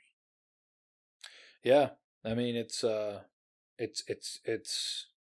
exciting to know that they're being judicious with it, because it gives me reason to be excited about what's coming. Because if they lay an egg early, it's like, nah, I'll watch, but a lot of times I can cash out quick if it's just like if what I was mentioning before, if you have an episode that has a weak story arc just within the episode, you feel it even if you're not necessarily cognizant of it. Like something didn't deliver there. I'm not sure what exactly. Sometimes you know exactly what's weak. But other times it's just it doesn't necessarily come out glaring, but then your viewership just takes a dive from that episode then on. You know what I mean? My complaints would be more nitpicks than like big complaints. Like I think like the second episode wasn't as good because the first half of the episode was moving very slowly. It was I like a slow pace to it, but it wasn't, the dialogue wasn't as engaging as the pace would need that dialogue to be. And so I didn't think that dialogue was bad. I just it wasn't like pulling me in. And then once we got to like the part with them on the bridge, then it was like that shit's when it started pulling me in. And that the dialogue there and the tension and that, I mean, it's naturally going to be more hyped up and more pull you in more, just because the the shift in the environment and what's going on. But the back and forth, the stakes of what was going on in the conversations before was lower, and so the dialogue I felt needed to be a little more punchier to get me to rate it higher. But I thought it was good. I liked it all. Both episodes did something that most shows just can't even do for me, where I'm like, oh, like I literally did. Oh, I did one of those twice at least once on the first episode, and did definitely once on the second episode. And I've watched other shows. I won't do that until the finale, Yeah. of a season, and that's kind of a lot of times that's it. That's the only time they'll ever get it out of me. You know what I mean? So that's a compliment, at least from me, towards my experience, towards the show. So that's great. Yeah, You know? they've done a really good job of following the source. They've changed some things, like the ages of the Rhaenyra and um, Alicent, Queen Alicent. Like they're not as close in age in the story, and not it's not a massive difference, but they aged her down, Alicent down, and then aged Rhaenyra up. Mm. And so like they're closer in age, so they're basically like almost like cousins. And in the books, Allison is like 18 and she's more probably like during that part of his range, she'd probably be like 12, I would guess, off the top of my head. I can't remember, but there's a bigger age gap where they wouldn't have been like fucking super close. But that change doesn't bother me. Like I think what they're trying to do is to build more into that. We were sisters, and now this is a major fucking knife in their relationship that what just happened at the end of 2 with him picking Allison. But I like too that they haven't shied away from anything, like the young brides type of thing. Like a lot of those shows would just age up all the characters significantly, just dance around. Like him talking to that 12-year-old girl. It's a very uncomfortable scene. Yeah. Yeah, that's yeah. And most shows will not do something like that. It's pretty cool. It's pretty great too, because you can say it and you're like, well, that's weird. But then you actually show it and you're like, oh yeah, I couldn't do this. Like, just as an individual, like, yeah, you're not going to do that. But put it in that position, you're like, yeah, you can't do this. You got to talk to the person. even if you're like trying to put yourself back into an ancient time where they was it's like, well, this happened. They're more marrying younger, but still you're like, yeah, this is like a little kid. Literally what it is. And yeah, I mean, like 12, you're like, you think 12-year-old, you say 12-year-old, and that's one thing, but then you see like 12-year-olds and you're like, yeah, they're still real little. They're real little kids. And what I like about what they actually did do is like, try having a conversation. Right? Yeah, and it wasn't. It's impossible. I mean, it's impossible to see them as like an adult. And that was actually probably the best it's gonna get. You know what I'm saying? So it's like, it's pretty. That was good. That was good that they took it there. Which again, that's a compliment to the show that they would do something like that rather than. It's consistent with the book, and I mean, and his reaction in the book, his reaction was like, I don't want to fucking marry a 12-year-old. Yeah. It's like, dude. I got this hot 18-year-old, Allison. She's smoking hot, and she's 18. Why would I go with a 12-year-old? They stayed with a lot of the cool themes, that they did with Game of Thrones, where it's like, well, yeah, that's duty. You want to be king? Being king's cool, huh? Well, this is where being king kind of sucks. Yeah, but you get all that power. And one of the things too, like his relationship with Allison is. I mean, still, it would still be, like you see a 30-year-old man with an 18-year-old. You're like, what are you doing, dude? A little awkward. But it's not as weird as like he looks like he's like 55. Yeah. And he does not look 30. And so I don't know how old they're trying to portray him in the story, but in the book, he's like 30, around 30. They did a good job casting. I could be wrong. I maybe he was 30 when he started. I can't remember specifically, but they did a good job with casting him. Even like I'm kind of part of the reason. Like part of me wants to read it, then part of me doesn't, just to see the way they present it. To like somebody that's never even read the books because it's so far removed. But when I see him, it's like, all right, so this the character that is King. He kind of has has a friendly yet kind of weak demeanor and face, right? And then it kind of fits with what's going on with the character and the story and the different dynamics that he's that are parts of his character that you then have to deal with, and then Damon throws those things at him. So it all Yeah. kind of it goes in line really well, and then it kind of actually also works with young girl, which is a little bit inappropriate, but it still actually kind of works because he's this friendly. You don't think he's going to take advantage of her, and he's reluctant to. And he's like reticent to do it to Yeah, begin with. exactly. It's like, so it's not like he's some lecherous old man, Yeah. creeping on her. Which it seemed more like in the books, not that he was lecherous, but it was more like he wanted that hot girl. But The way they danced that line was I would say was well done. But the one of the nice things with this, coming from that book is, and then watching the show, is it's not a straight novel to screen adaptation, because the story is, it's a historian telling the history of a story that was told by 3 different people, and even this historian is like, well, this guy says this happened, this guy said this happened, this third guy said this happened, and he's like trying, and what is actually true is up for debate. And he's like kind of telling the history of the world, and like, from the eyes of being inside that world, an actual historian from that world, trying to piece together what the truth is behind 3 different books that tell the tale of that time, of what, eyewitnesses basically account. So even like in the story, when you're reading that, you don't know exactly what happened. And in some events, it's pretty clear what exactly happened, what transpired. But in other ones, it's less clear. It's like, we know there was a fallout here, but why? What was the trigger point? It could have been this, could have been this, could have been this. It's not clear. And so like you get that little kind of mystery, but then the show gets to go and explicitly solve that mystery, and they get a pick which one they want, or they could just like go, all 3 of those answers were wrong, it's actually this. So they got a lot of leeway. It's one of those adaptations where they have a lot of leeway to do their own thing.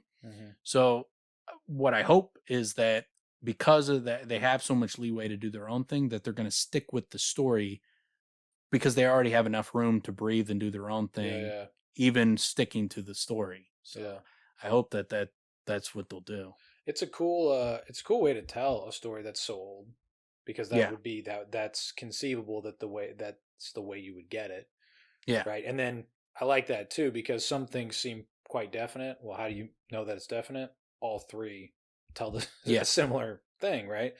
It's also ideal if someone was tasking, well, what do you do next? And this would be ideal to adapt because of everything you just mentioned, because you have so much to work from, so much to work within, to go with, and everything else. Does the crab dude, was that in the books? Yeah. I don't remember that.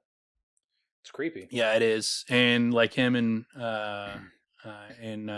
Valerian fucking teaming up, that's in the books. So but it's also cool in the story, one of the characters that's kind of relaying the history, his name is Mushroom. He's a dwarf. And he was a court jester, but he's like an illiterate dwarf. And like his version of events, like he was the court jester for Rhaenyra's and Viserys, and then even before Viserys, I believe. But regardless, he's the court jester that was there, witnessed a lot of the things, but then he tells all of his stuff is like going to the most inappropriate bawdy type of stories, and the most lecherous and depraved. Like they'll have like, this historian says one thing is kind of a normal stand-up story, and then this guy's got a kind of romantic version, and his is this dirty, grotesque version of the history. So he's kind of a funny character. I was kind of disappointed they didn't cast him, but I think they just didn't want to. They didn't want to try to have to replace Tyrion with Mushroom, and have to, like, the expectations after Peter Dinklage's performance, and then you're gonna have this guy as like kind of a stereotype dwarf. I think it could have. I think it would have been, if I would have done it, because I would have said, lick my balls to anybody who had a problem with it and wasn't okay. because that character's hilarious, and it would have added a cool element to the story. But It's I can see why they didn't do it. They didn't want to catch that heat. it's a cool element to the narrative because it would make sense, and it's really cool to have someone that would be so reliable Mhm. be so unreliable at the same time. You know, because it's someone Yeah, that's intimately involved, but then he's going to be extremely unreliable because yeah. you read the All stories. three of like I would have had all three of the guys that recorded the history. I would have had all of them in this story. They would have played a Yeah. part. Not they're more like fly on the wall parts. I wouldn't have like made them like significant integral parts, but I would have had them in the story and involved in different ways, just to kind of it's a cool inside to baseball element for the fans. yeah. Yeah. Yeah, and Mushroom I would have definitely kept in because like his some of the stuff he says is hilarious, and like the way he portrays himself is hilarious. Like there, I can't explain it without giving spoilers, but there's some of the things like his involvement is just like there's no way this is accurate, but it's hilarious that he's right having this story written about the history of this time, and he's like building himself up like in these important events that there's no way he would have been a integral part of. It you know, it would be nice to have a comic relief element like that because Yeah, a lot of comic relief did come from Tyrion because he's that type of character. yeah, But it would be interesting to be able to write it in with the tenor that they have in the show to begin with, but still be able to walk that line with something that would be comical. Because yeah, I mean, shit, man, that's a dark world. It's a hard world, and like their comedy would be fucking brutal, wouldn't you yeah, think? I yeah, mean, shit, if your life is that rough, you would think the comedy would be fucking rough as shit, man. Because yeah. they're pretty brutal to one another. And you're almost like wielded as a weapon to like Yeah, yeah, to mock the king's lick spittles and to put them in their place and yeah. keep them down. And so you're going after powerful people, but you got the king got your back. So you really all you got to do is just not fucking make people think the king is a joke. Make all his enemies look like jokes, Yeah, yeah. or It's all a, the people who might try to usurp him. it's a really cool element uh to add into it, and then to be able to write for it would be really fun. Yeah. But yeah, it brings a lot of But that complexity. was disappointing. They didn't include him, but that's not like a deal breaker. They didn't include any of the guys that told the story. But yeah, most of the changes though so far have not been major. There's one that they talk about that they act like it's a major change, which I don't agree at all. Like there's people that say the way the first episode ends when he tells like the Targaryen it tells about what's going to happen in A Song of Ice and Fire, and Hmm. there's going to be the cold that comes and there's got to be a Targaryen, blah blah blah. Hmm. It's basically telling the a prophecy of A Song Hmm. of Ice and Fire, and people act like that is breaking from what's written in the books, and I completely disagree because what's his face Rhaegar, when he was a kid, he was like a real bookish kid, didn't give a shit about fighting. Aemon, who's Aemon Targaryen, he was the maester at the wall Hmm. with when Jon Snow first arrived. And Aemon had told his brother that he believed that he was the prince that was promised.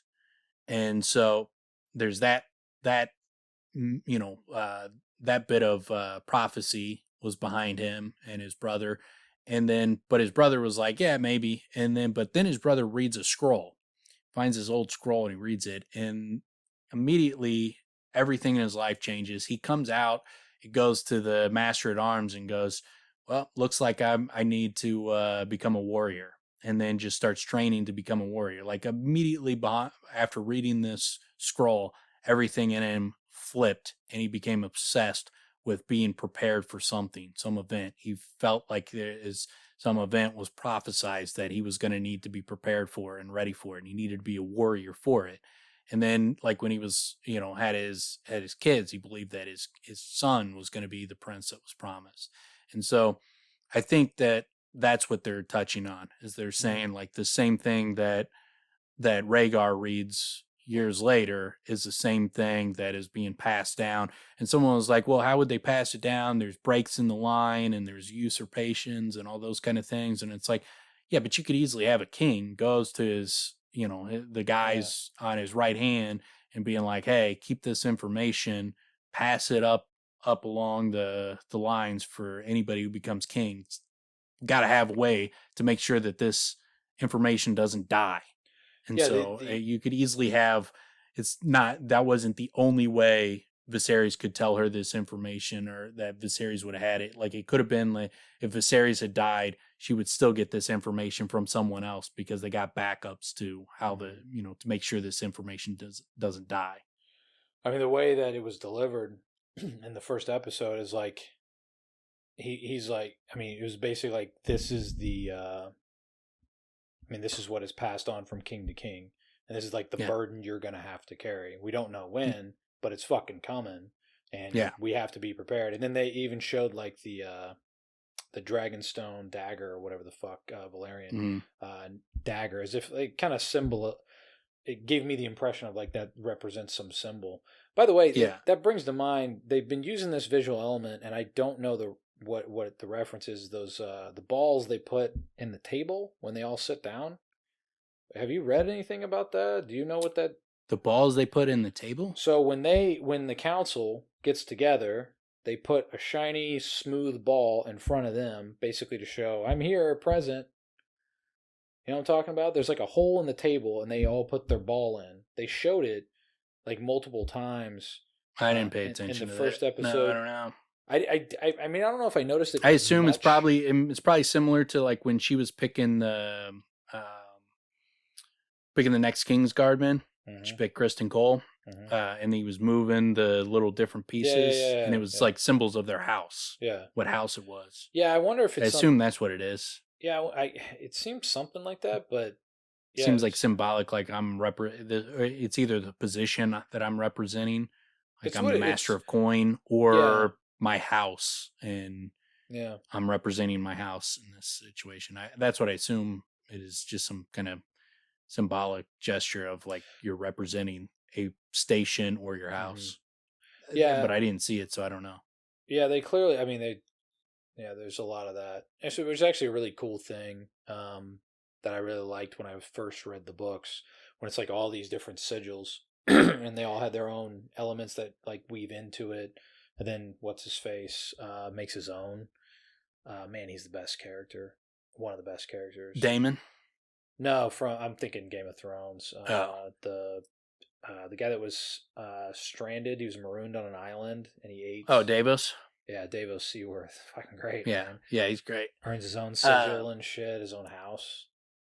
Yeah, and another thing, too, with the House of Dragon is the writers clearly either they know the lore and the history very well, or they at least got somebody there. Like, that knows it. That's a great example. It's not only like they're hitting key points, but they're going deep level on the history and keeping things consistent. And it's not just like name dropping something just to like, here's a little nugget for you. I hate that shit, because then it's like you're fucking doing your own fucking thing, and then you're trying to fucking buy me off with nuggets of you sloppily Easter eggs and name drops. Like, kiss my ass. They're trying to stick to the history, like to the characters, the way they're their personalities, those kind of things are consistent, and then the histories are consistent, and it's not just name drops. There's important things that they're mentioning. Like they're name dropping events that are going to come up and that are going to play an integral role. That like they were talking about the crab guy in the first episode. Like, I mean, the first time you hear it, it's just a name. Second time you hear it, it's just name. Eventually, then it's a part of the story. But they do those kind of things, and they even nerd out on the opening, where they're going basically through, like, if you look closely, what they're doing is they're going through like the history of the Targaryen line, like the Aegon's arrival and the conquering of the Westeros, and like they got another one where it seems like it is based off of Aegon, one of Aegon's wives, when she went in to attack Dorne, and they brought the dragon down and killed her. like that event's represented in one of those little things in the opening. So it's like going through like the Targaryen history, like Fire and Blood. And so they're even giving nods to history along those lines. So it's like, man, they got some people that are like legit fans of his writing. That, you know, it made me feel like, okay, they're not gonna butcher it. I'm still worried because I've seen the actors that were cast, what characters were cast, and there's some characters that are not mentioned that if they did not cast them and they're not going to cast them, then they're breaking the history of the world. Which you need because of who's born later. Like if those people are not in it, like it's like no, those have to be in it. So it just makes me think that either they're not getting to a point where they're gonna be involved, or they cast them and they just haven't. It hasn't broke that they've been cast. Yeah, I don't know about all that, but yeah, I did get the impression that the tone was very much consistent with Game of Thrones. Yeah, and it felt like Game of Thrones watching it. Yeah, and with the lore, it's there. You know, the elements, you can kind of feel it. And it's got the song. It's got the Game of Thrones. That's how it goes, right? Yeah, Game of Thrones, Game of Thrones, Game of Thrones. Game of Thrones, Game of Thrones. Yeah, I don't know why they cut the lyrics out, though. Like, that was the best part. I'm about to watch Game of Thrones, Game of Thrones. I sang it the other day, and my sister was like, is that the real song? I'm like, yeah, that's the song. That's literally what I said. I was like, watching Game of Thrones. Where is it gonna be this thing show about it, Game of Thrones? That would be really funny if just one episode they had some dude just dub over Game of Thrones. Like, wait, what? What are they doing? But yeah, so we're gonna be doing a live stream on September 16th. So we'll be doing one a month of those. So if you're stay up to date, follow us on YouTube. Go subscribe to us on YouTube. The links will be in the show notes. But we'll be doing live streams once a month, and so we'll have 4 episodes of Game of Thrones or House of the Dragon before we talk. So we'll be able to talk about the first 4 episodes on that. Could probably talk Rings of Power, and then whoever shows up in the chat, talk about whatever you guys want to talk about. Like, we'll shoot the shit with people. We recorded one a few weeks ago that we dropped if you haven't listened to it. And so yeah, we were chit-chatting with some of the people in the chat and answering questions and just shooting the shit, talk Star Wars, talked about Tim's shin bone surgery. It should be I'm gonna be interested to see. Well, House of Dragon gives me plenty to sort of think about and everything else, but I'm interested to see this Ring of Power stuff. I'm curious to see the reaction. I'm not really super amped to check out the show. Like, all the people involved have annoyed me enough, whereas they've gotten me to the point where it's like, well, fuck your guys' show. Like, why are you guys always talking? Why are you guys talking so much shit? My only like reason, I was not intrigued by it. I didn't do any of the Hobbit stuff. I mean, I haven't watched Lord of the Rings since I lived in Indiana. I mean, we're talking a long time ago. Yeah. But I am intrigued now because of all the hubbub. The marketing behind it has been bananas. Yeah. Like every misstep you could possibly take. It's like, are you guys trying to turn as many hardcore Lord of the Rings fans into hardcore enemies of you as possible? What a tactic! What a fucking tactic! They got people like actors going like, oh, this is a necessary redress that we're doing for Tolkien's world. And it's like, dude, can you imagine, like, if I was gonna go and sell a story to Tolkien fans, the last thing I would do is explicitly go out there and like, hey, look, his world, it's kind of fucked up. He did a lot of things wrong, and we're fixing it. Yeah, you're like, no, shut your fucking mouth. Stop saying that. Like, Tolkien fans are pretty hardcore. I don't know if you've seen Tolkien fans, but they take his shit pretty seriously, and they don't want you to fuck with it. I know it's not even the same comparison, but imagine they do that with House of Dragon. Yeah. Just Yeah, I mean that was kind of one of my worries with House Dragon is that they were going to put modern day politics into a story that is supposed to be based off of medieval history. As far as if you're going to make it about politics, make it about medieval politics, not about modern day politics. Like there's, but like and hopefully with like the Rings of Power, it's a lot of just the actors. Because you get the Hollywood actors, man, they're all living in fucking, it's the current year type fucking people, where they want to address all their grievances on the world. They want them addressed in all of their everything they do. And so even if something is not, they'll interpret it that way, and they'll say like, and you're seeing that with like House of Dragon. Like you watch that birthing scene, like they were sitting there saying like that was our response to Roe v. Wade. And I was like, what? What are you talking about? And first off, why would you even say that? Like, why you would, is like that, like intentionally? Why would you pick like such a hot button issue where you got half the country feels diametrically opposed to the other half of the country on this issue? And you're like, yeah, I want to pick a side in that in this show. And I want you guys to feel me say that. Ugh. And it's like, why would you say that? First off, no one's watching that show and watching that scene thinking like, oh yeah, this is their response to Roe v. Wade. It's like, no, it's not. First off, that shit was written and directed before that shit even came up. So no, it's not, you liar. But it's like, why would you sell it as that? Even if it was, just like, why would you sell it that way? You're just like asking to piss off people. And they keep, I don't understand why the marketing and people, like the people who are putting all the money into these shows, it's everybody has got the same politics, obviously, because no one is going like, hey, shut the fuck up, man. Other people, people of other political persuasions, we want them to watch our shows too. Like, stop pissing in their face. The horrendous irony of it all too is like, if you're an actor, you're a fucking, like, could you imagine? Well, think about if you're acting in a show. If it's a show, right? The whole point of being an actor, it's like being a fucking like old school journalist. You remove yourself and you tell the fucking story.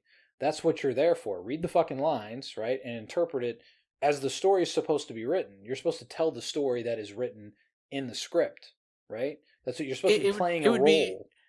It would be just as bad as if that scene was the same scene, but it was marketed the exact opposite way by some hardcore right-wing guy who was like, that's my response to Roe v. Wade. And now you see that she had the baby. She didn't kill the baby. We've had the baby born. And, that's what I believe it has to happen. And it'd be like, dude, shut the fuck up. People who disagree with you on politics watch shows too. You don't have to fucking make everything so expressly political. Like the scene is not. The marketing of the scene is super fucking political and like into a roaring flame political issue. It's like, I don't understand what is going through. That's why I say like they're a different breed of people that have no concept of what the rest of the fucking country and how mixed opinions are and how they're just like, well, this is what everybody believes. It's like, no, that's what your circle is very tiny. You live in Los Angeles and Hollywood, and you're surrounded by everybody who agrees with you. Stop selling your shows as if that is what everybody believes. It's like, and especially when it is not that. Yeah, like, then it makes no fucking sense. The scene creates a tremendous amount of turmoil for the world and the character, and everything surrounding it. Doesn't have to do anything with today. Like, this world politics are bright. Could you imagine, like, if we were sitting there just like every episode, like we're talking about this book, and then we're just bringing politics into it, and like, here's how this scene is identical to a 2022 issue that is happening right now, and so let's talk about how this scene and this political issue that everybody is fucking does not want in their entertainment. Let's bring that in. It sounds like a horrible way to go through existence, where it's like, how do I fit this into my like what I'm all tense about? It's like, dude, can you just shut off the politics for a minute? Like, if you can't fucking turn that shit off ever, like, fuck, what a fucking terrible way to live. Just always just fucking Fucking politics. It's everything. There's some dude. Chill the fuck out, man. So, you can have entertainment too that has just fucking is about telling great stories and fun and enjoyment and talking about timeless issues instead of talking about 2022 politics today. What is happening and how is it relevant? I was listening to some author's interview. I was actually involved with a conversation. It was like a group conversation, like a Zoom fucking thing. And that was kind of his thing. Was like one of the questions was like, what's one thing that bothers you that other authors do? Something in line like that. And it was like, if they don't recognize this political thing, it bothers me because it's that important. I'm like, you have to involve, like, you write fucking nonfiction. Or no, I'm sorry, he writes fiction. Yeah. So I'm like, you're a fiction writer. Why the fuck do you want that thrust into everything you read? Like, when someone says something like that, that's where I'm like, well, fuck, man. Like, we are very different people. That is not what I'm going to fiction I couldn't for. read anything. I don't know of a single author, right or left, that I agree with on there's at least 10% of issues with every author that I'm going to disagree with, passionately disagree with them on fundamental issues. I never read them and give a shit what their fucking politics are. That's not why I read people. I don't read things like it wouldn't even occur to me to care. Like if I found out like someone was like hardcore right or hardcore left, I would just be like, okay, well, I'm not going to listen to them talk politics. That'll be annoying. But is their book good? Yeah, that's the thing that like jumped out at me because I'm like, man, this guy's a fiction author. Like now, if that author just was shoving it in my face all the time, it'd be like, all right, dude, I don't want to fucking read your book. If you're selling me your book as you're shoving, and you're making it about your politics, like I don't want that. Well, I don't even want that if the person agreed with me on 100% of every issue. Yeah. And they were like, that's what this book is about. It'd be like, well, your book probably sucks. Well, it's one thing. Who wants that? It's one thing if the book is focused on a bunch of other things that are interesting in their own right, and then this is just an element. That's fine, whatever. But as an author, this guy writes fiction, to then say it bothers him if other authors don't include it in some way. That's fucking weird as shit to me. You also get it in the reverse. Like, I mean, you saw like with the first episode of House of Dragons, people were talking about like the, having situations where like rape or sexual violence or anything directed towards women. Like, we don't need those in these stories. And it's like, well, you don't need anything in stories. You don't need murder in stories. Yeah. Like, but some stories are going to have those fucking elements. Doesn't it? Yeah. Creates really uncomfortable situations. Doesn't it? Like some, just because you don't like, you can just say, I don't like stories that have this element in it. And just not watch those stories. What's really funny to me, especially about House of Dragon, is all those reactions where it's like, dude, this is going to be the premise of the fucking season. So how do you not present it? Like, if you're going to present it, it's going to offend people. Well, then stay tuned. Because fucking second episode is going to deal with it too, and so is the next one, and the next one after that. Like, there was one person that made a comment, like I was just saying, and then I like responded, and they were like, they put these things in there because they like them, and I was like, hold on, that's such a ridiculous way to view the world. I was like there's rape in these stories in Kingkiller Chronicles. Like that, he didn't put that in there because he's like, oh, I love writing about rape. Like, what kind of demented view is that? Really weird. And then like some girl responded, and she was like, well, I don't know. Like, I mean, I don't like those kind of things, and I wouldn't put them in. But she said something along the lines like, if they put them in stories, that means at least somebody likes them in stories. I was like, no, that's not how fucking shit works. It's not just that was put in. It can be in there that they fucking hate these things. They hate them passionately, but they want to explore difficult topics and talk about them. Or they want to put good and bad.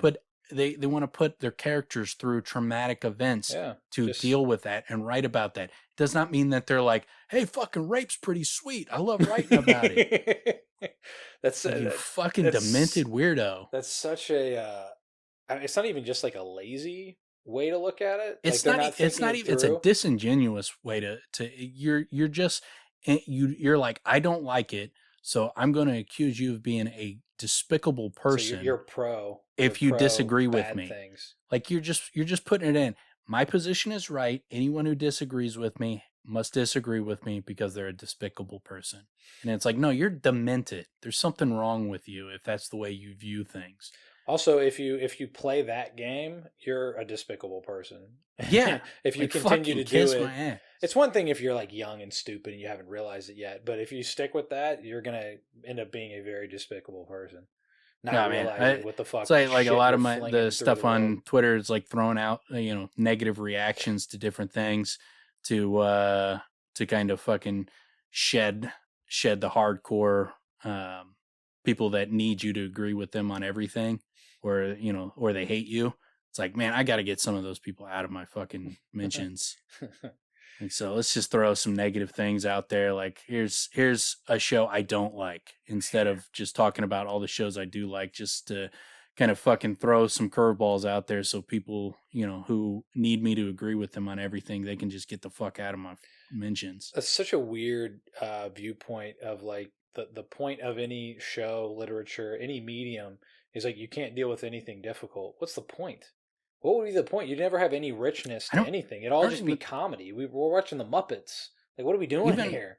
even my all of our closest friends, none of us agree on everything. We disagree on a ton of things, and we've always been able to talk about disagreements without fucking turning it into like some this like I don't care if people agree with me on X, Y, or Z. It's like, are they a good person? Do they treat me all right? Are they kind to me? Like when we interact with each other, do we get along?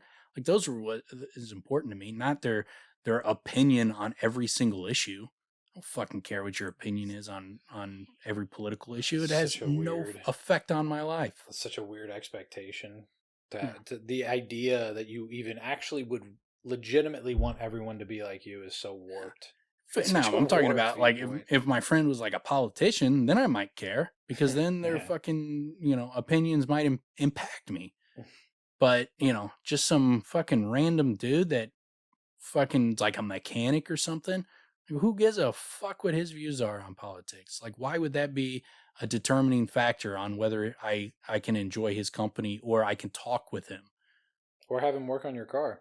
Yeah, or that. Yeah, that wouldn't even occur to me. Could you imagine what a terrible? How hard would it be to go through life if you had to find people who agreed with you on politics? Like, first off, you'd have to have so many uncomfortable conversations. Everybody would be like, "You're a fucking nutbag. Why are you asking me my political opinions? I'm just trying to fucking sell Dr. Pepper here, man. Fucking chill out." Oh man. Yeah, it's funny. People feel like they must. You must Yeah. have an opinion. You must. This is like how they fucking define their existence. Yeah, It's a it's very fucking bananas. I don't get it. It's a very stressful way to live, I imagine. Yeah, I don't get it, man. Not a It lot of seems like fun. it'd be hard to have good relationships with people. You'd have to there's no way you're doing that in your personal life and having, good relationships with your family and your friends, because everybody's so different. Everybody has so many different opinions about different things. Like finding people who agree with you on 99% of issues is nearly impossible. Well, I also wonder, like people like that, can you watch Team America World Police and enjoy it? Like, because if you can't, it's not surprising that comedies have just like kind of disappeared from theaters. When's the last time you heard of like a really good comedy at the theaters? Used to be that was America, man. We were known for having hilarious comedy, and now like you could see sometimes you get it on TV, but it's gone from movies. Yeah, I mean, thankfully, with like Instagram Everybody's and scared. Twitter. You get now where we get it is in stand-up comedy. No, that's what I was about That's to as say. good as ever. It's better Yeah. than ever, and Well, it's more accessible. plentiful. Yeah, it's more But accessible and more they're- plentiful because you got Instagram and all these other things with delivery systems. Where But people are scared to put watch any comedians money every day. behind putting a comedy on TV. They're scared to touch comedy because Yeah. to do comedy and do it and make something funny, it's got to be offensive, Yeah, at it's least to gotta- someone. Yeah, I'm hoping, and the way my hope is pendulum swings, right? Swings super far in one direction. Well, let's go in the other direction. See how fucking weird we can take this shit. Yeah. You know, and start I getting. think we have reached a peak, and I think just the market is changing so much that that's going to stop it, because the artists are getting to the point where they can just go directly to their customers and raise enough money to put out whatever they want. When a Brandon Sanderson can pull in, over 40 million for his just 4 like novellas, basically some side stories, 4 side stories, he's pulling in like 10 million per book basically off of that. And then you got comic guys raising millions. You got comedians like Louis C.K. He's doing shows, doing movies, doing stand-up specials. Andrew Schultz did a special online, and they're making bank. Well, and they're able to tour, right? And they can put their tour dates up and all that stuff, and people come. Now people are hearing more about it because it's direct. They're not having to go through some channel. They don't have to get on Comedy Central, to get their name out there. No, or going like, morning talk shows where you have the most uncomfortable conversations ever. There's some great ones with Tom Segura going on, playing a character, doing those things. They're hilarious. There's a great one. Mark Normand got invited to do some morning thing. He was so offensive. He said things that they did not expect him to say. And it's one of those things where you're like, so you just don't know his stand-up at all. Like, you have no idea what he's like. And he just goes on there and like fucking. It's so hilarious. There is a great one where Bill Burr. I won't be able to do it justice with the one-liner he came back with, but basically they were talking about like he goes after the Catholic Church pretty hard in a special, and they were like, "Don't you think you went too far going after the Catholic Church like that?" And he's like, "Don't you think they went too far?" Like, getting, passing fucking pedophile priests off from one state to another just so they could keep doing some crazy shit to kids. It's such a hilarious line to see, like, for him to say it on a daytime talk show, and like they were just like, what do we say to that? I love stuff like that, because these people are just like, they didn't write the question. They are the definition of don't take chances. Yeah. And they get put in a position where he's like, well, here, take this fucking hot potato. Now what are you going to do? They can't think on their feet. I mean, I don't be too much of a dick, but they read a teleprompter. They're reading questions. So they're not ready to like, whoa, how do I fucking... Yeah, you're not matching wits with Bill Burr. As the king of fucking, one of the kings of shit talk. Like, you're not going to win a shit talk contest with him. You're not gonna catch him off guard where he just does not know how to respond. To say. Yeah, that ain't gonna happen. That's fucking great. But yeah, so I think that the fact that artists can go straight to the customers like never before, and that's just going to continue to grow. But what also does happen is going to change things. It's going to put the leverage back in their hands instead of corporate take no chances America. It also makes the audience that's still out there more hungry for it, man, and they're more vehement fans. Is what ends up happening as far as I see it. I still want all that comedy. I still want to laugh. Yeah. I don't want to talk about all this serious shit all the time. Anchorman was hilarious. It's very offensive and got so many stereotypes. They have an entire part where they do racist stereotypes with the different news stations. Oh, that's right. Like we're the Spanish news station and all that kind of stuff. There's so many offensive things in it that make people who are prone to get weak in the knees.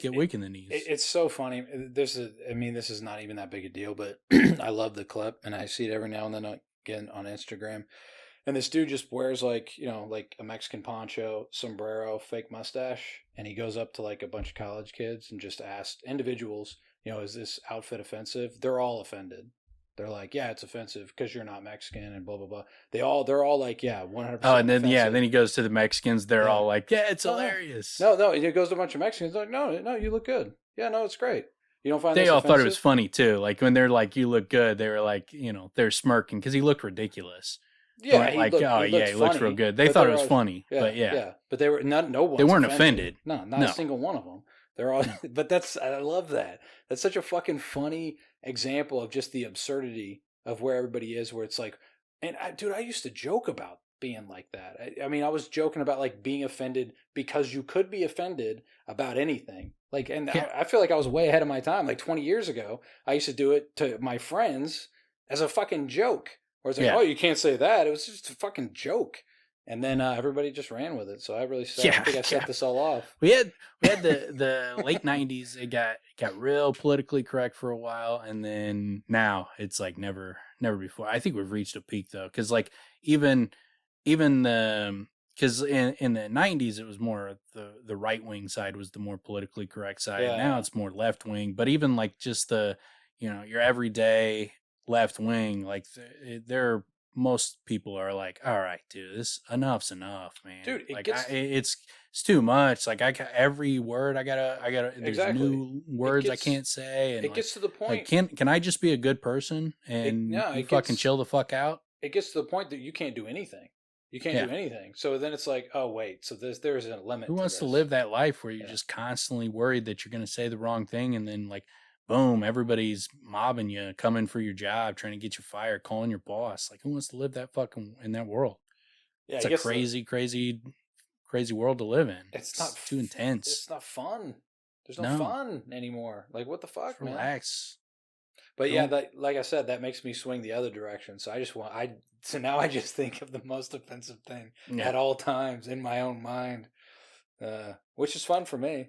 But yeah, I'm gonna keep trying to enjoy things and having fun with things and not, getting offended by every little thing that goes on. It's not me. It's not my personality. I'm not gonna worry about it. So I'm just gonna keep doing my thing, my way. Maybe that's something that would be a good product to sell right now is panties that are in a bunch. When you buy them, they're already right. They're already in a bunch. So now you're ready. How are you going to start your day? To be offended all day. Get those panties in a bunch right at the beginning of the day. Yeah. Their nipples all twisted up. Yeah. Just get them, twist them, and tape them twisted. Yeah, you tape them twisted. And then you don't have to worry about your nipples getting twisted. They're already twisted. Pre-twisted nipples. What you have is a nip guard. So you put the nip guard on, you attach it, and then it has like a safe, the front, and you just twist it. It's a knob, and that knob just twists. Gets tighter and tighter with each twist. You just twist it up, and then you're like, oh! You leave the house. Everybody knows what level you're at by how far you've twisted it. You're like, what's wrong? Oh, okay. Oh, you're a level 3 right now. Level 3. He's level 3 nip twist. Everybody, apologize. Don't mess with Alice. She's on one. It's not her fault. Oh shit. Well, yeah. So we'll do our live stream in a few weeks. We'll get another recording up. I don't know, either before or after that. I'm not sure yet. And then, but yeah, we'll jump back into chapter 126 when we get back at it with Kvothe versus Kvothe. But yeah, so until then, peace out. Yeah, stuck on that. Suck on them twisted nips.